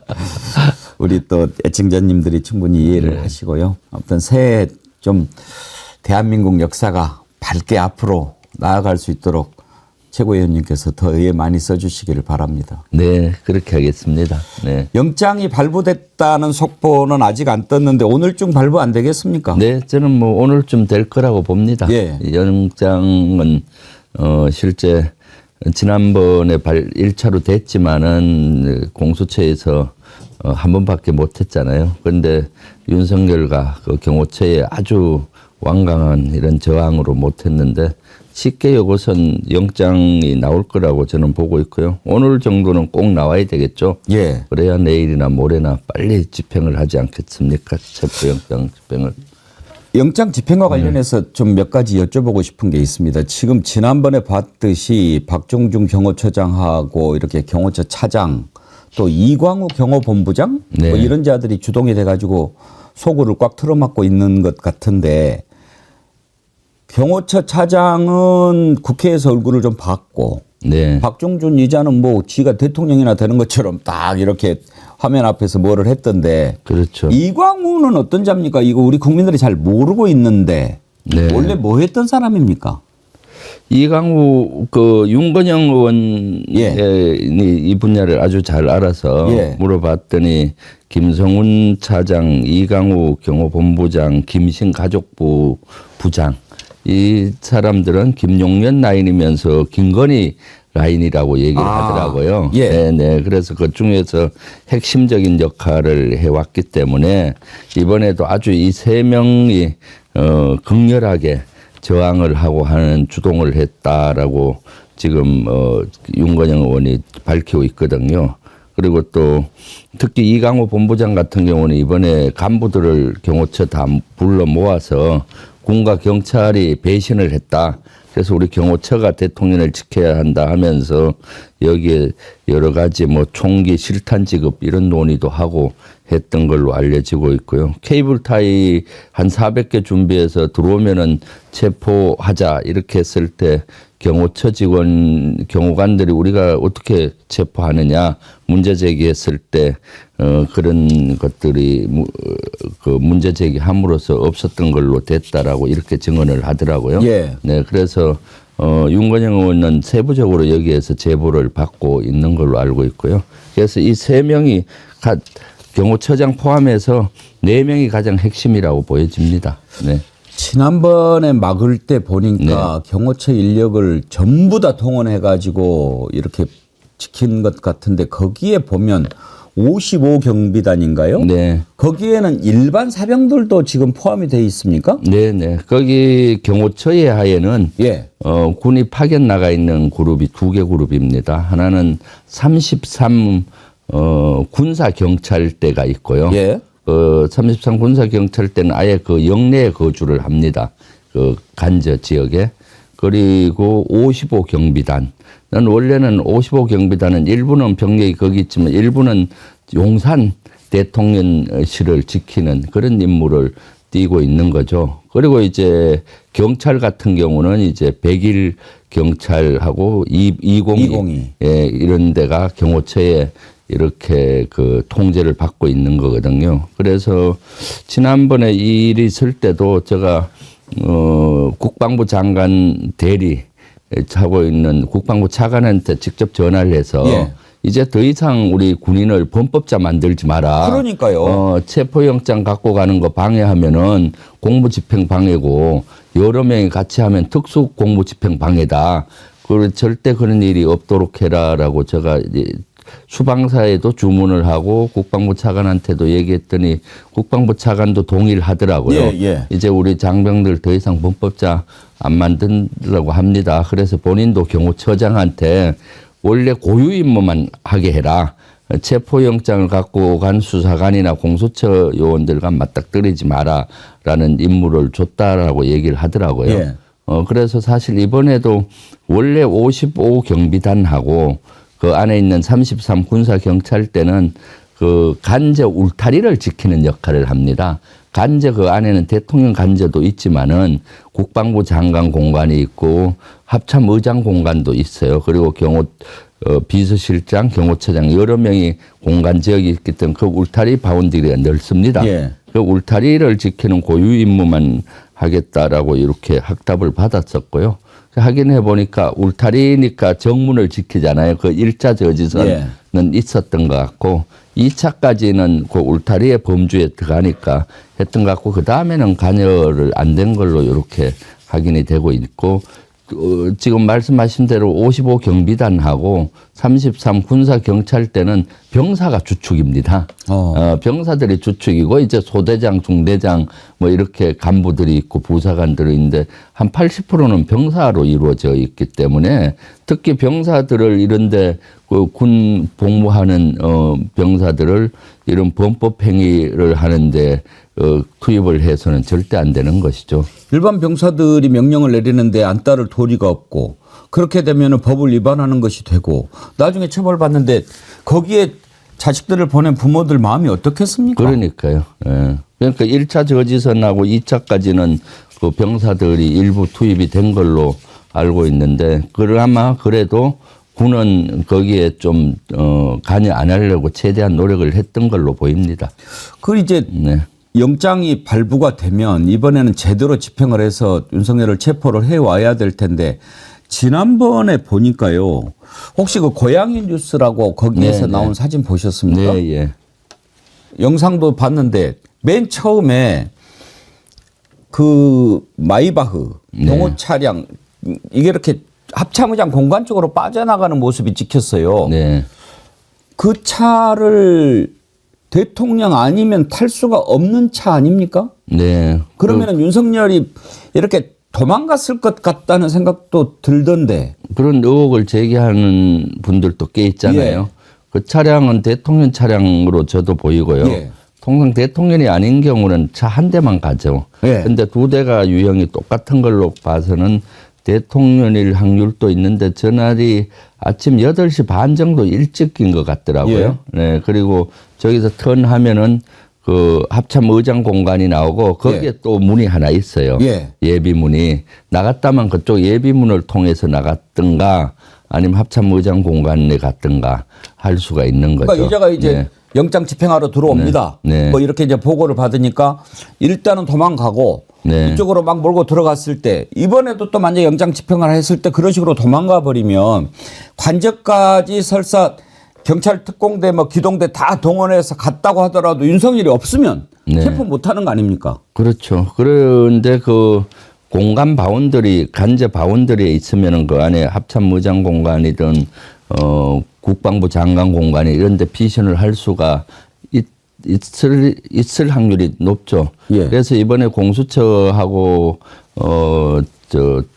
경찰에서 갈 때는 그런 것까지 감안을 해서 가야 된다고 봐요. 그래서 지난번엔 보니까 정문에만 이렇게 들어갔잖아요. 사실 거긴 정문 말고 문이 몇 개 있습니다. 예비로 나갈 차량으로 나갈 수 있는 문도 있고 그 다음에 산책하기 위해서 매봉산 등산하는 쪽문도 있고 여러 개 문이 있어요. 그래서 그런 것들을 아마 공수처하고 경찰은 파악하고 있는 걸로 제가 알고 있거든요. 혹시 이번엔 동시에 그런 데를 막아내야 되는 거죠. 네, 혹시 그 윤석열 소굴 밑에 뭐 이렇게 지하 방카로 연결되는 비밀 통로나 뭐 이런 거 있을 가능성은 없습니까? 그 윤석열이가 들어가고 난 다음에 작업을 했다 그러면 모르겠는데 그전에는 제가 알기로는 거긴 없는 걸로 알거든요. 밖으로 나오는 비밀 통로는 지하로는 없고 지상으로는 몇 개 통로가 있어서 그것은 뭐 한번 정찰을 쭉 울타리 돌아보면 금방 알 수가 있기 때문에 공수처나 또 이번에 투입되는 경찰들은 충분히 그런 걸 정찰을 하고 투입할 걸로 보입니다. 이번에 하면은 대충 쪽문이 어디에 있고 우발 사항에 대비해서 나가는 문이 어디 있는지 알 거라고 보고요. 한데 지하로는 그 당시는 없었거든요. 왜냐하면은 제가 거기에 1년 반을 살았습니다. 그 관저 지역은 저는 손금 보듯이 그러시군요. 볼 수가 있고요. 예. 그 안에 보면은 제일 중앙 지점에 연합사 부사령관 공간이 있었어요. 지금은 비서실장이 살고 있어요. 그걸 뺏어서. 그리고 그 바로 윗집이 이제 그 옛날엔 외교부 장관이 살았고 지금 대통령 간저가 있고 그때는 뭐 외교부 장관, 국방부 장관 합참원이 다 같이 살았으니까 제가 매일 아침 저녁으로 산책을 울타리 산책을 많이 했어요. 울타리 한 바퀴 돌면은 한 20분 정도 걸려요. 그리고 오르막 내리막이 있어서 그래서 거기 손금 보듯이 알 수가 있는 지역인데 그때 이제 대피호 같은 데는 있어요. 예를 들어 포탄이 떨어졌을 때 대피할 수 있는 지하시설 같은 거는 그 당시는 있었는데 아마 윤석열이가 그 간저로 쓰면서 지하 통로를 만들었는지 그건 모르겠어요. 이제 만들었을 가능성이 있다고 보는데 어떻습니까? 이제 최고위원님 보시기에 지난번 정말 어설프게 집행을 하고 5시간 반 만에 철수를 했는데 이번에 다시 영장을 집행을 하러 간다면 지난번 이렇게 미뤄봤을 때 어떻게 해야 한다고 생각하시는지. 저 같으면 막 이렇게 뭐 차 타고 도망가는 것도 있고 뭐 이런 것도 다 감시를 해야 되니까 드론을 띄운다든지 헬기를 띄워가든지 해가지고 위에서 좀 상황을 딱 내려다보면서 대규모로 병력이 들어가서 체포를 해야 될 것 같은데 만약에 그 체포 작전을 맡긴다면 최고위원님 같으면 어떻게 이번에는 해야 성공할 수 있다고 보시죠? 제일 쉬운 건 사실은 헬기로 가서 단저에 헬기 대표로 그렇죠. 경찰 특공대가 내리면은 제일 편하죠. 그런데 아마 거기는 비행 금지 구역이라서 지금 그런 거 따져야 됩니까? 경호처에서 또 그거 갖고 시비를 걸 거예요. 그래서 아마 영장을 발부할 때 그런 항목을 넣으면 되잖아요. 원래 거기도 110조하고 111조인가 그건 예외로 그 지난번에 체포영장이었지 않습니까? 군사 보호시설이라든가 이런 데는 기관장이 허락을 받아야 된다는 항목이 있었는데 그건 예외라고 체포영장에 했으니까. 형사소송법 110조, 111조. 그 체포영장을 이번에 할 때는 비행금지 구역도 예외다. 헬기가 들어갈 수 있다. 이거 또 수방사에서 전체적인 통제를 같이 하니까 이걸 허락해 주라 하면은 제일 편한 거는 왜냐하면 보면은 정문에 이미 버스가 5, 6대 차벽을 아주 단단히 치고 그 철조망도 쳤잖아요. 그러니까 공중으로 투입하면은 제일 편할 수가 있는데 그거는 쉽지는 않을 것 같고 지금 같으면은 정문만이 아니라 여러 문을 전부 다 동시에 들어갈 필요가 있어요. 그런 경호원들도 분산이 되잖아요. 그러면은 어딘가 개척되면은 거리 투입이 되면 되는 거죠. 그래서 정문 외에 다른 데는 차벽 같은 거는 제대로 안 됐을 확률이 있기 때문에 그걸 충분히 이번에는 경찰하고 공수처가 정찰을 충분히 하고 좀 연구를 하고 들어가라. 군사작전 하듯이. 도상훈련이라도 한번 하고 들어가야지. 공수처하는 거 보면 정말 아주 부하가 치밀어 오릅니다. 그리고 여기는 뭐 매봉산에서 보면 다 보여요. 바로 위에 매봉산이 있어서 매봉산 등산로에서 보면 다 보이니까 거기서 공수처장이 지휘해도 되거든요. 위치에서. 군사작전 같으면 그런 데서 딱 보면서 1제대 어디 2제대 어디 몇 번 방향으로 가 이렇게 지시를 하면서 보면은 되는데 그 정도 능력이 안 되는 것 같아요. 공수처장 얘기하지 마십시오. 그냥 갑자기 또 좀 올라옵니다. 아이고 그렇게 아니 좀 사람이 좀 부족해 보여요. 뭐 그렇게 말이 그리고 국회에서 막 국회의원들이 혼내고 그럴 때는 뭐 이렇게 했다가 또 나중에 또 엉뚱한 소리 하고 막 그렇게 좀 왜 이렇게 시원찮은지 모르겠어요. 그러니까요. 능력도 부족하고 의지도 부족하고 준비도 부족해요. 사실 이런 작전을 하려면 3개가 갖춰져야 돼요. 일단 그런 경험을 갖춘 능력이 있어야 되고 그다음에 이제 의지가 아주 중요하잖아요. 그 밤을 새워서라도 며칠이라도 거기 있으면서 해결을 해야 되는 거죠. 그렇죠. 추가로 막 병력 투입하고. 그런 의지가 있어야 되고 그다음 사전 치밀한 준비가 필요한 거죠. 사전 정찰도 하고 그 주변 또 거기 관련되는 사람들하고 워게임도 하고 경우의 수를 이럴 때는 어떻게 할 건지 하면서 해야 되는 건데 그때 참 보면은 너무나 의지가 없고 의지가 부족하고 능력도 부족하고 준비도 부족해. 그때 뭐 수사관하고 해서 한 100명밖에 못 들어갔는데 밖에는 제가 알기로는 경찰이 한 2,000명 있잖아요. 그러니까요. 완전 또 투입하면 되잖아요. 제 말이요. 네. 그러면 되는 걸 그걸 못해서 그냥 아니 더군다나 그때 네. 당시에 경찰이 현행범 체포할 수 있다라고까지 얘기를 했는데도 공수처가 막았다는 거 아닙니까? 그렇죠. 예. 이번에도 첫 번째 제거 대상이 경호처장 차장들일 텐데 어떻게 처리를 해야 옳겠다고 생각하십니까? 당연히 그 현장에서 막으면은 체포를 해야 되잖아요. 예. 지난번에도 사실은 들어가서 경호처장, 경호차장, 경호본부장 딱 그 현장에서 체포를 해버렸으면은 게임 끝입니다. 예. 뭐든지 제일 위에 우두머리를 딱 그렇죠. 체포하든가 제거하면 밑에는 조직이 무너질 와야 수밖에 되죠. 없죠. 예. 그래서 그런 것들은 기본 중에 기본이기 때문에 딱 하면은 거기에서 체포를 해야 되고 그때 작전을 중지하더라도 몇 명은 체포해 왔야만이 무너지는 건데 예. 아무런 체포도 못하고 하니까 오히려 그쪽이 기가 살아서 오히려 철옹성을 만들고 있는 거죠. 그럼 완전 요새가 돼버렸지 네, 않습니까? 예, 절정론까지 치고. 네. 제가 그때 그랬다니까요. 오히려 경호처장은 체포되기를 원했을 거다. 왜냐하면 명색이 경호처장인데 네. 뭐 짱 열어주고 잡아가세요 이럴 수는 없을 거 아닙니까? 그렇죠. 지는 뭐 윤석열하고 같이 죽어야지. 네. 그러면 체포하면 오히려 감사합니다고 왔을지 몰라요. 그렇죠. 네. 그걸 그냥 놔둡니까? 경호처장, 경호차장 입장에서는 대문 손들기가 참 그럴 거 아니에요. 그렇죠. 그럼 이제 체포하면은 반항하는 오히려 척 잘 됐다 하면서 싶죠, 뭐. 네, 반항하는 척 하면서 오히려 예. 체포대 가서 며칠간 이렇게 살고 이런 것들이 오히려 본인도 좋아했을 수도 울고 있죠. 싶은데 뺨 때려주는 게 될 수 있어요. 그런데 네. 그걸 그대로 놔둡니까? 그러니까요. 더군다나 그게 제일 궁금한데 그 만약에 그 뭐 분리하면 공포탄을 쏘고 그 다음에도 안 되면 실탄을 쏴도 좋다 이런 명령을 내렸다. 네. 이런 의혹이 제기가 됐는데 혹시 뭐 정보나 첩보 제보 받으신 게 있나요? 우리 그 민주당 진상조사단에서 그걸 발표를 했거든요. 그 제보를 받고 예. 그때는 경호처장이 몸싸움을 하다가 밀리면 공포탄을 쏘고 안 되면 실탄을 쏴도 좋다는 식으로 얘기를 했다라고 제보를 받은 거를 진상조사단이 발표를 했어요. 그랬더니 경호처에서는 그런 사실 없다라고 답변을 했지만 그럼 제가 다시 확인을 했거든요. 진상조사단에.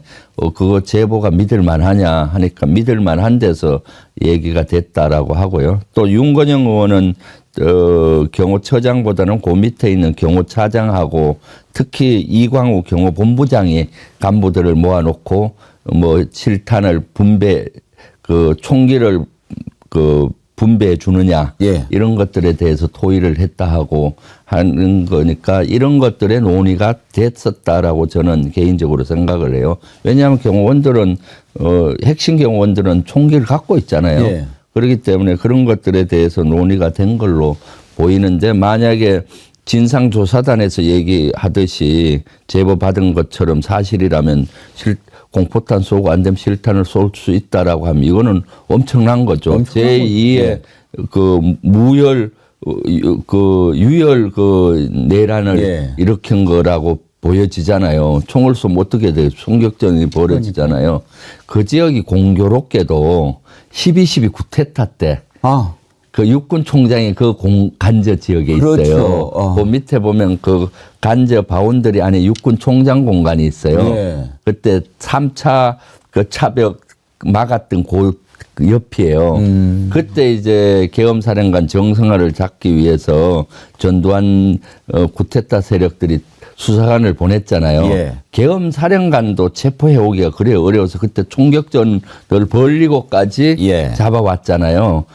그것은 아주 잘못된 것인데 하다못해 계엄사령관도 그렇게 체포해 오기가 어려운데 하물며 일국의 대통령을 체포해 오려고 하면은 그 경호원들이 극렬하게 저항할 거란 거는 충분히 예상되잖아요. 당연하죠. 그럼 공수처장과 공수처와 경찰들은 충분한 워게임을 하고 충분한 압도적인 병력을 경찰을 투입을 해서 해야 되는 거죠. 그리고 이럴 경우의 수 있잖아요. 총을 빼들었을 때는 총격까지 벌리면 안 되지 않습니까? 그럴 땐 50m 후퇴하고 또 기다렸다가 또 전진하고 뭐 수가 여러 가지가 있거든요. 어쨌거나 무력 충돌이 일어나서는 안 되니까 그럴 때 완전히 정문까지 철수하는 게 아니라 한 100m까지 후퇴하고 그리고 나서 또 가서 협상하고 그리고 또 앞으로 전진하고 그렇게 하다 보면 그리고 계속 그 마이크로 큰 마이크를 갖고 가서 이것은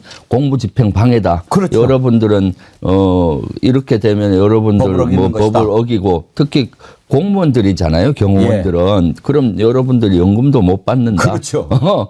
좀 그걸 환기시켜주고. 그런 걸 또 환기시키고 뭐 그렇게 하다 보면 의지가 약해지잖아요. 그런 노력을 같이 해야 되는 거거든요. 원래 저런 작전을 하려면은 그 본대가 들어갈 때 큰 스피커 차량을 같이 들어가서 크게 이렇게 스피커로 하고 그 심리전이잖아요. 예. 계속 공무집행 방해다, 특수공무집행 방해다 이런 뭐다 방송해주고 그 뒤에는 넷가차 같은 게 들어가야 돼요. 예. 그러면 이제 버스 같은 거 차별을 그걸 드러내는 거죠. 드러내고 그 뒤에 버스 같은 게 가서 체포하는 인원들 바로바로 버스에 실는 거예요. 그렇게 대응을 갖고 가야 되는데 그런 대응을 못 유지하고 간 거죠. 그렇게 했을 거예요. 네. 해봐서. 그거 기본 중에 기본이죠. 기본이죠. 네, 그리고 들어가는 인원들은 그 몸에 달고 있는 그 카메라를 다 달고 다 체증 요원이 되고 그럼 함부로 그쪽에서 대응을 못 합니다. 아이고 최고위원님 말씀 들으니까 더 그냥 막 속이 끓을래요. 기본 중에 기본이죠. 기본인데 네. 아까 말씀하신 세 가지 있지 않습니까? 경험, 의지, 준비. 네. 경험 부족, 준비 부족 이런 것은 뭐 어쩔 수 없다고 쳐요. 의지가 제일 중요한 거 아닙니까? 의지만 있으면 무슨 일을 못 합니까? 그러니까요. 거기서 3차 차벽에 막혔을 때 거기 주저앉아서 그거 개척할 능력이 없으면 그거 보십시오. 공간 간접 밖에는 아스팔트 그 추위에 우리 시민들은 뭐 밤을 새우지 않습니까? 거기 앉아서라도 밤을 새우고 그러다 보면 틈이 보이니까 또 앞으로 나아가고 해야 되는데 일단 들어갔다 그러면은 며칠을 밤을 새우든 그 끝을 내고 와야 되는 거죠. 체포하고. 네. 그 이제 실탄 발사 명령까지 내렸는지는 확인을 해봐야 되겠지만 어떻습니까? 설사 이렇게 밀고 들어간다고 하더라도 개인 화기를 지급했다고 하지만 총 못 쏘죠. 못 쏘죠. 그걸 어떻게 쏘습니까? 아마 경호원들도 쏘라고 명령해도 못 쏠 겁니다. 그럼요. 경호원들도 본인들이 이것이 잘못된 걸 알지 않습니까? 체포영장은 법원에서 판단한 것이고 지금은 그건 법치국가에서는 그것을 방해하면은 법을 위반한다는 걸 본인들이 너무 잘 아는 거고 본인들도 되게 두려웠을 겁니다. 괜히 체정이 돼버리면은 본인들이 저항하는 게 되면은 나중에 구속되든가 뭐 할 거 아니에요. 그러니까 참 그 본인들도 그렇게 강하게 나가면은 오히려 손을 드는 거죠. 네, 그렇게 하지 못한 작전 실패가 너무 아쉽고요. 이번에 2차로 들어갈 때는 언제 들어갈지 모르지만은 단단히 준비를 해서 들어갈 거라고 기대해 봐야죠. 이번에는 이제 걸림돌이 하나 더 생겼습니다. 지난번에 경호처가 막아선 것도 참 뚫고 가는데 시간이 많이 걸리고 그랬는데 지금 어제부터 이 국민의힘 의원들이 그 앞에 40몇 명이 가가지고 이렇게 모여 있었지 않습니까? 네. 또 만약에 영장 집행하러 간다고 그러면 또 몰려들지 모르는데 만약에 그자들이 그렇게 모여 있으면 그땐 또 어떻게 해야 됩니까? 사실 그것은 뭐 지금까지 모여 있는 거야 뭐 본인들 자유라고 할 수 있지만은 실제 체포영장을 집행해 들어갔을 때 앞에서 막으면은 국회의원도 예외는 아닙니다. 현행범은 체포할 수 있어요. 현행범은 체포가 될 수 있죠. 국회의원도 방해하면은 현행범은 체포가 될 수 있겠죠. 그러니까 그런 경우는 지혜롭게 일단 가라고 권유를 몇 번 하고 떨어뜨리려고 노력하고 최악의 경우는 현행범으로 체포를 해야 된다고 봅니다. 네. 왜냐하면 내란 수계를 잡으러 그러니까요. 가는 거 아니에요. 지금 내란 수계를 잡지 못하면 체포하지 못하니까 이렇게 내란이 지속되는 거고 온 나라가 멈춰서고 있지 않습니까? 그러니까. 근데 최고위원님 보시기에 국민의힘 의원들 그 사람들 왜 그러는 것 같습니까? 저는 정말 솔직히 이해가 안 돼요. 몇몇 정말 정신이 올바로 박히지 않은 사람들을 보이니까 그런 사람들이 그러는 건 저 원래 그러니까 그래. 그런데 나머지 국회의원들도 아니 윤석열이 이렇게 내란을 일으킨 게 분명하고 지금 탄핵 돼가지고 이렇게 이제 가고 있는데 뭐 때문에 저러는 것 같습니까? 그러니까 지금 국민의힘에서는 선긋기를 하잖아요. 예. 당의 입장은 가는 것이 아니다. 개인 왜? 자유로 눈 가리고 갔다. 아웅이죠, 뭐. 그래, 물론 뭐 눈 가리고 예. 아웅인데 당이 만약에 그렇게 되면은 내란 당이 되는 거 아니에요. 예. 완전히 내란 수계를 보호하는 거니까 개인적으로 갔는데 또 본인들은 윤석열하고 엮이기는 싫어하는 것 같아요. 언론에 보니까 윤석열이가 밥 먹고 가라고 뭐 해도 거절했던 것 같고 예. 그러니까 윤석열하고는 엮이기 싫고 엮이는 순간에 내란 공범이 될 수 있고 국민적인 지탄을 받고 그걸 어떻게 감당하겠습니까? 예. 그런데 그 앞에 이제 정강훈을 비롯한 그 극렬 지지자들, 극우 세력들에게 점수 달라고 가려고 하는 거 아닌가 싶어요. 사실은. 예. 네, 그러니까 그거는 사실 국회의원을 해서는 안 되는 거죠. 지금은 사실은 윤석열이가 가장 안 좋은 것이 우리 헌법 질서와 자유민주 질서와 체계를 무너뜨리고 있지 않습니까? 법치의 체계를. 그런데 거기에 동조를 해서 한다는 것은 우리 국가를 무너뜨리는 거랑 똑같은데 국민의 대표인 국회의원이 국가를 무너뜨리는데 동참을 한다는 것은 말이 되지 않는 거죠. 아무리 극렬 지지자, 극우 지지자들의 지지를 받고 싶어 한다 하더라도 그런 것은 해서는 안 되는 거죠. 네. 근데 극우표가 그만큼 됩니까?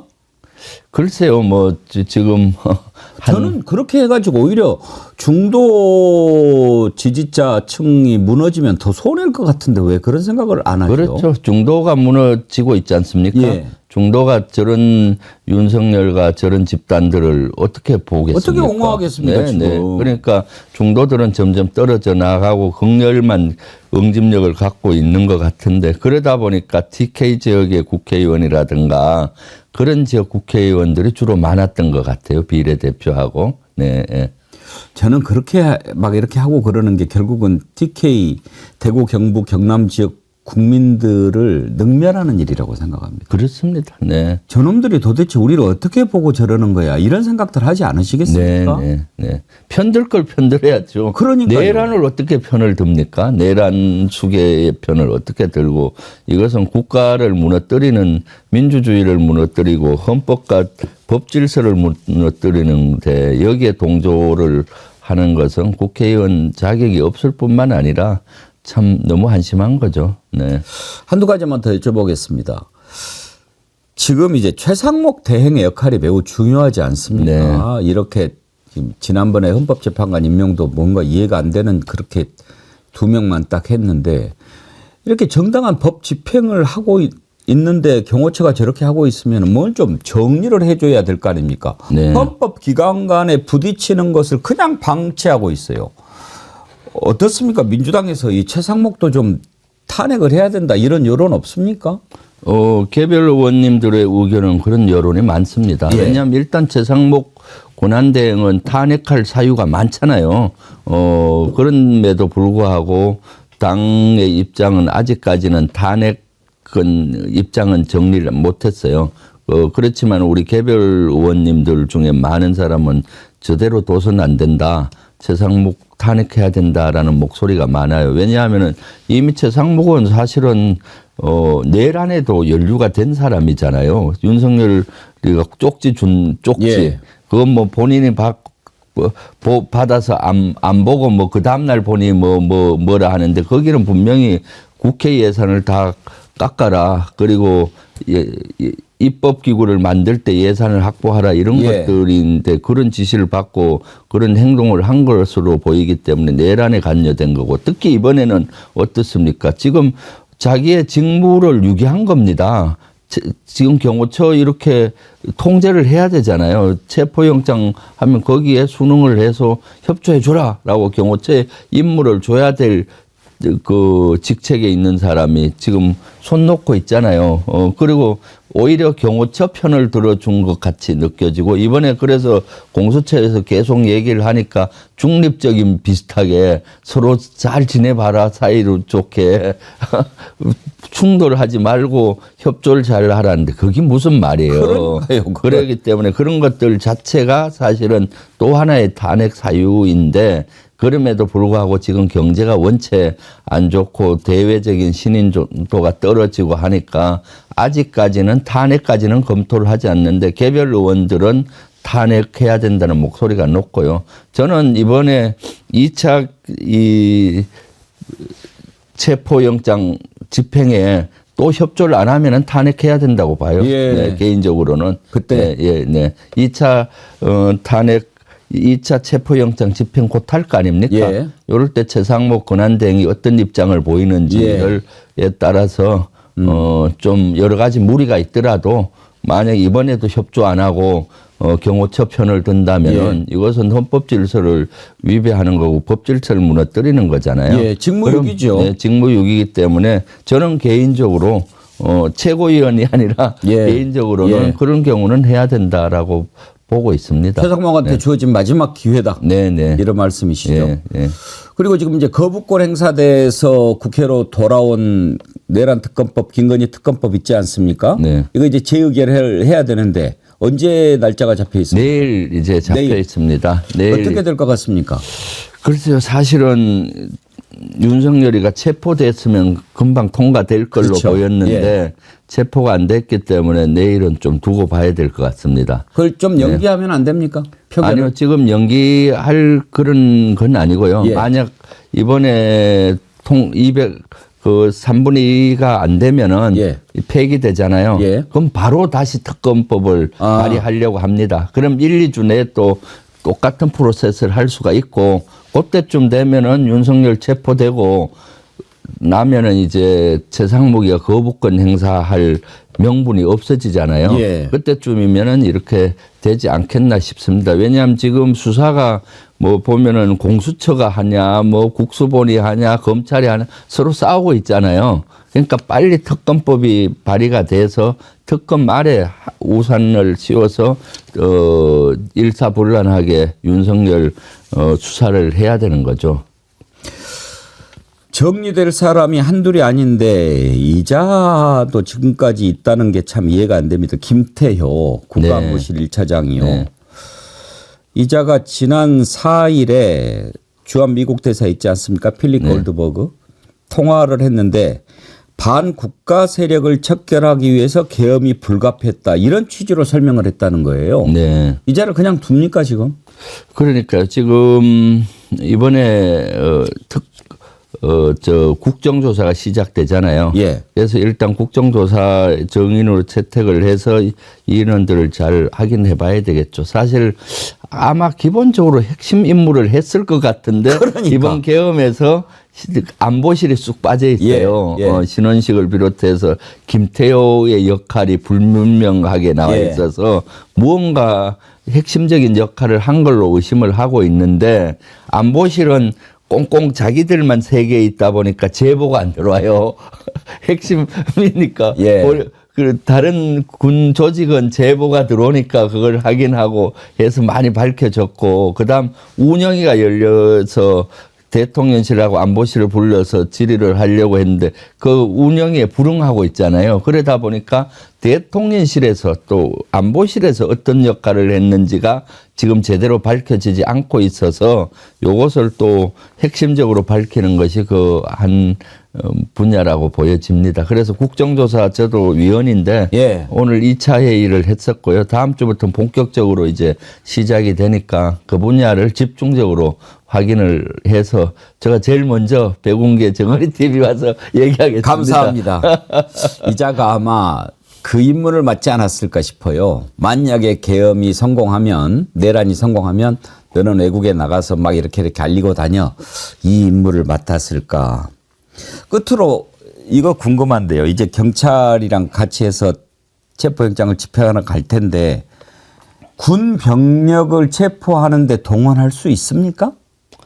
군병력을 체포하는 데 동원하기는 좀 적절하지 않다고 봅니다. 예. 만약에 지원을 한다면은 거기 공조본부가 돼 있으니까 군 수사관들이 있습니다. 군 예, 경찰, 예. 군 경찰도 있잖아요. 거기에 있는 수사관들은 협조를 받아서 지원을 할 수 있을 것 같고요.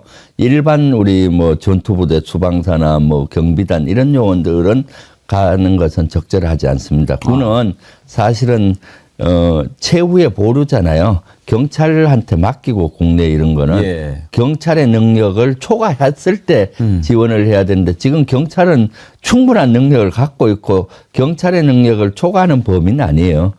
기동 타격대도 있고 특수기동대도 있고 경찰은 많지 않습니까?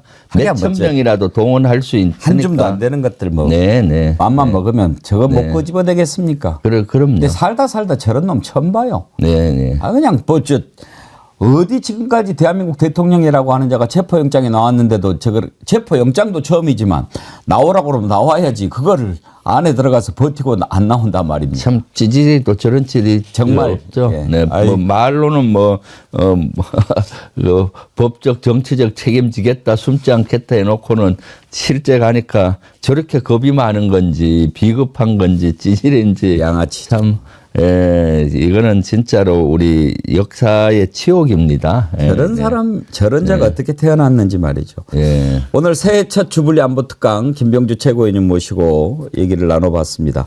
그 페이스북에 보니까 네. 우리 김병주 최고위원님이 정말 주불리 모습이 이렇게 싹 드러난 게 있더라고요. 네. 응원봉 들고 계셨던데. 네. 네. 저는 어디예요?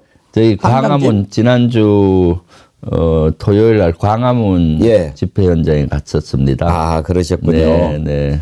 광화문에 이어 한강진에서 다시 만난 민주시민. 네. 황미 비서관과 함께 처음으로 집회 종일반. 네. 종일반. 네. 종일반에 그 통상 이제 광화문 집회만 가고 다른 집회는 못 갔었는데 전날은 광화문 집회에 이어서 예. 한강진 가서 계속 같이 참석을 했습니다. 동참을 예. 하고. 네, 네. 또 이렇게 주불리 그 이미지하고도 이렇게 응원봉이 딱 어울리시는 것 같습니다. 네, 네. 지금 계속 이제 헌재 앞이랑 이렇게 집회를 하고 있는데 한남동 그 소굴 앞에서 그런데 이제 오늘부터 목요일까지 아주 춥다고 그러지 않습니까? 네, 그렇습니다. 일단 주최 측에서 일단은 어제 오후에 3시 반에 해산을 하고 네. 이제 토요일 날 오후 네. 4시에 다시 이렇게 모이기로 했다고 그러는데 그런 건 좀 잘한 것 같아요. 아, 그렇습니다. 감기 환자들도 너무 많고 네, 날씨도 네. 추워지니까 네, 그러다가 그렇습니다. 쓰러지시는 분들이 생기지 않을까 걱정이 네. 되는데 하여튼 빨리 좀 끄집어내서 네. 역사를 좀 바로 오늘 체포영장이 나와서 예. 목요일이나 금요일쯤 작전했으면 좋겠네요. 그러니까요. 수목금 중에 내일이라도. 왜냐하면 이렇게 추울 때 우리 시민들 얼마나 고생입니까? 그러니까요. 그리고 사실 국민들도 그 시위에 그 못 나오시는 분들도 밤잠을 설치잖아요. 요새는 뭐 일어나면은 뉴스 일단 보고 예전에는 잠자다 일어나면 잠 안 깨려고 노력했는데 궁금해서 또 오전이 안 돼서 뉴스 또 그 사이에 변경된 것이 있나 보고 혹시 체포하러 갔나 보고 그러지 않습니까? 저만이 아니라 모든 국민들이 거의 그렇게 밤을 설치고 또 두려워하고 이렇게 있기 때문에 예. 빨리 이 윤석열 그 내란 수계를 사이로부터 빨리 격리시켜야 된다고 봅니다. 토요일 집회는 축제가 됐으면 좋겠습니다. 네. 예. 감사합니다. 네. 예.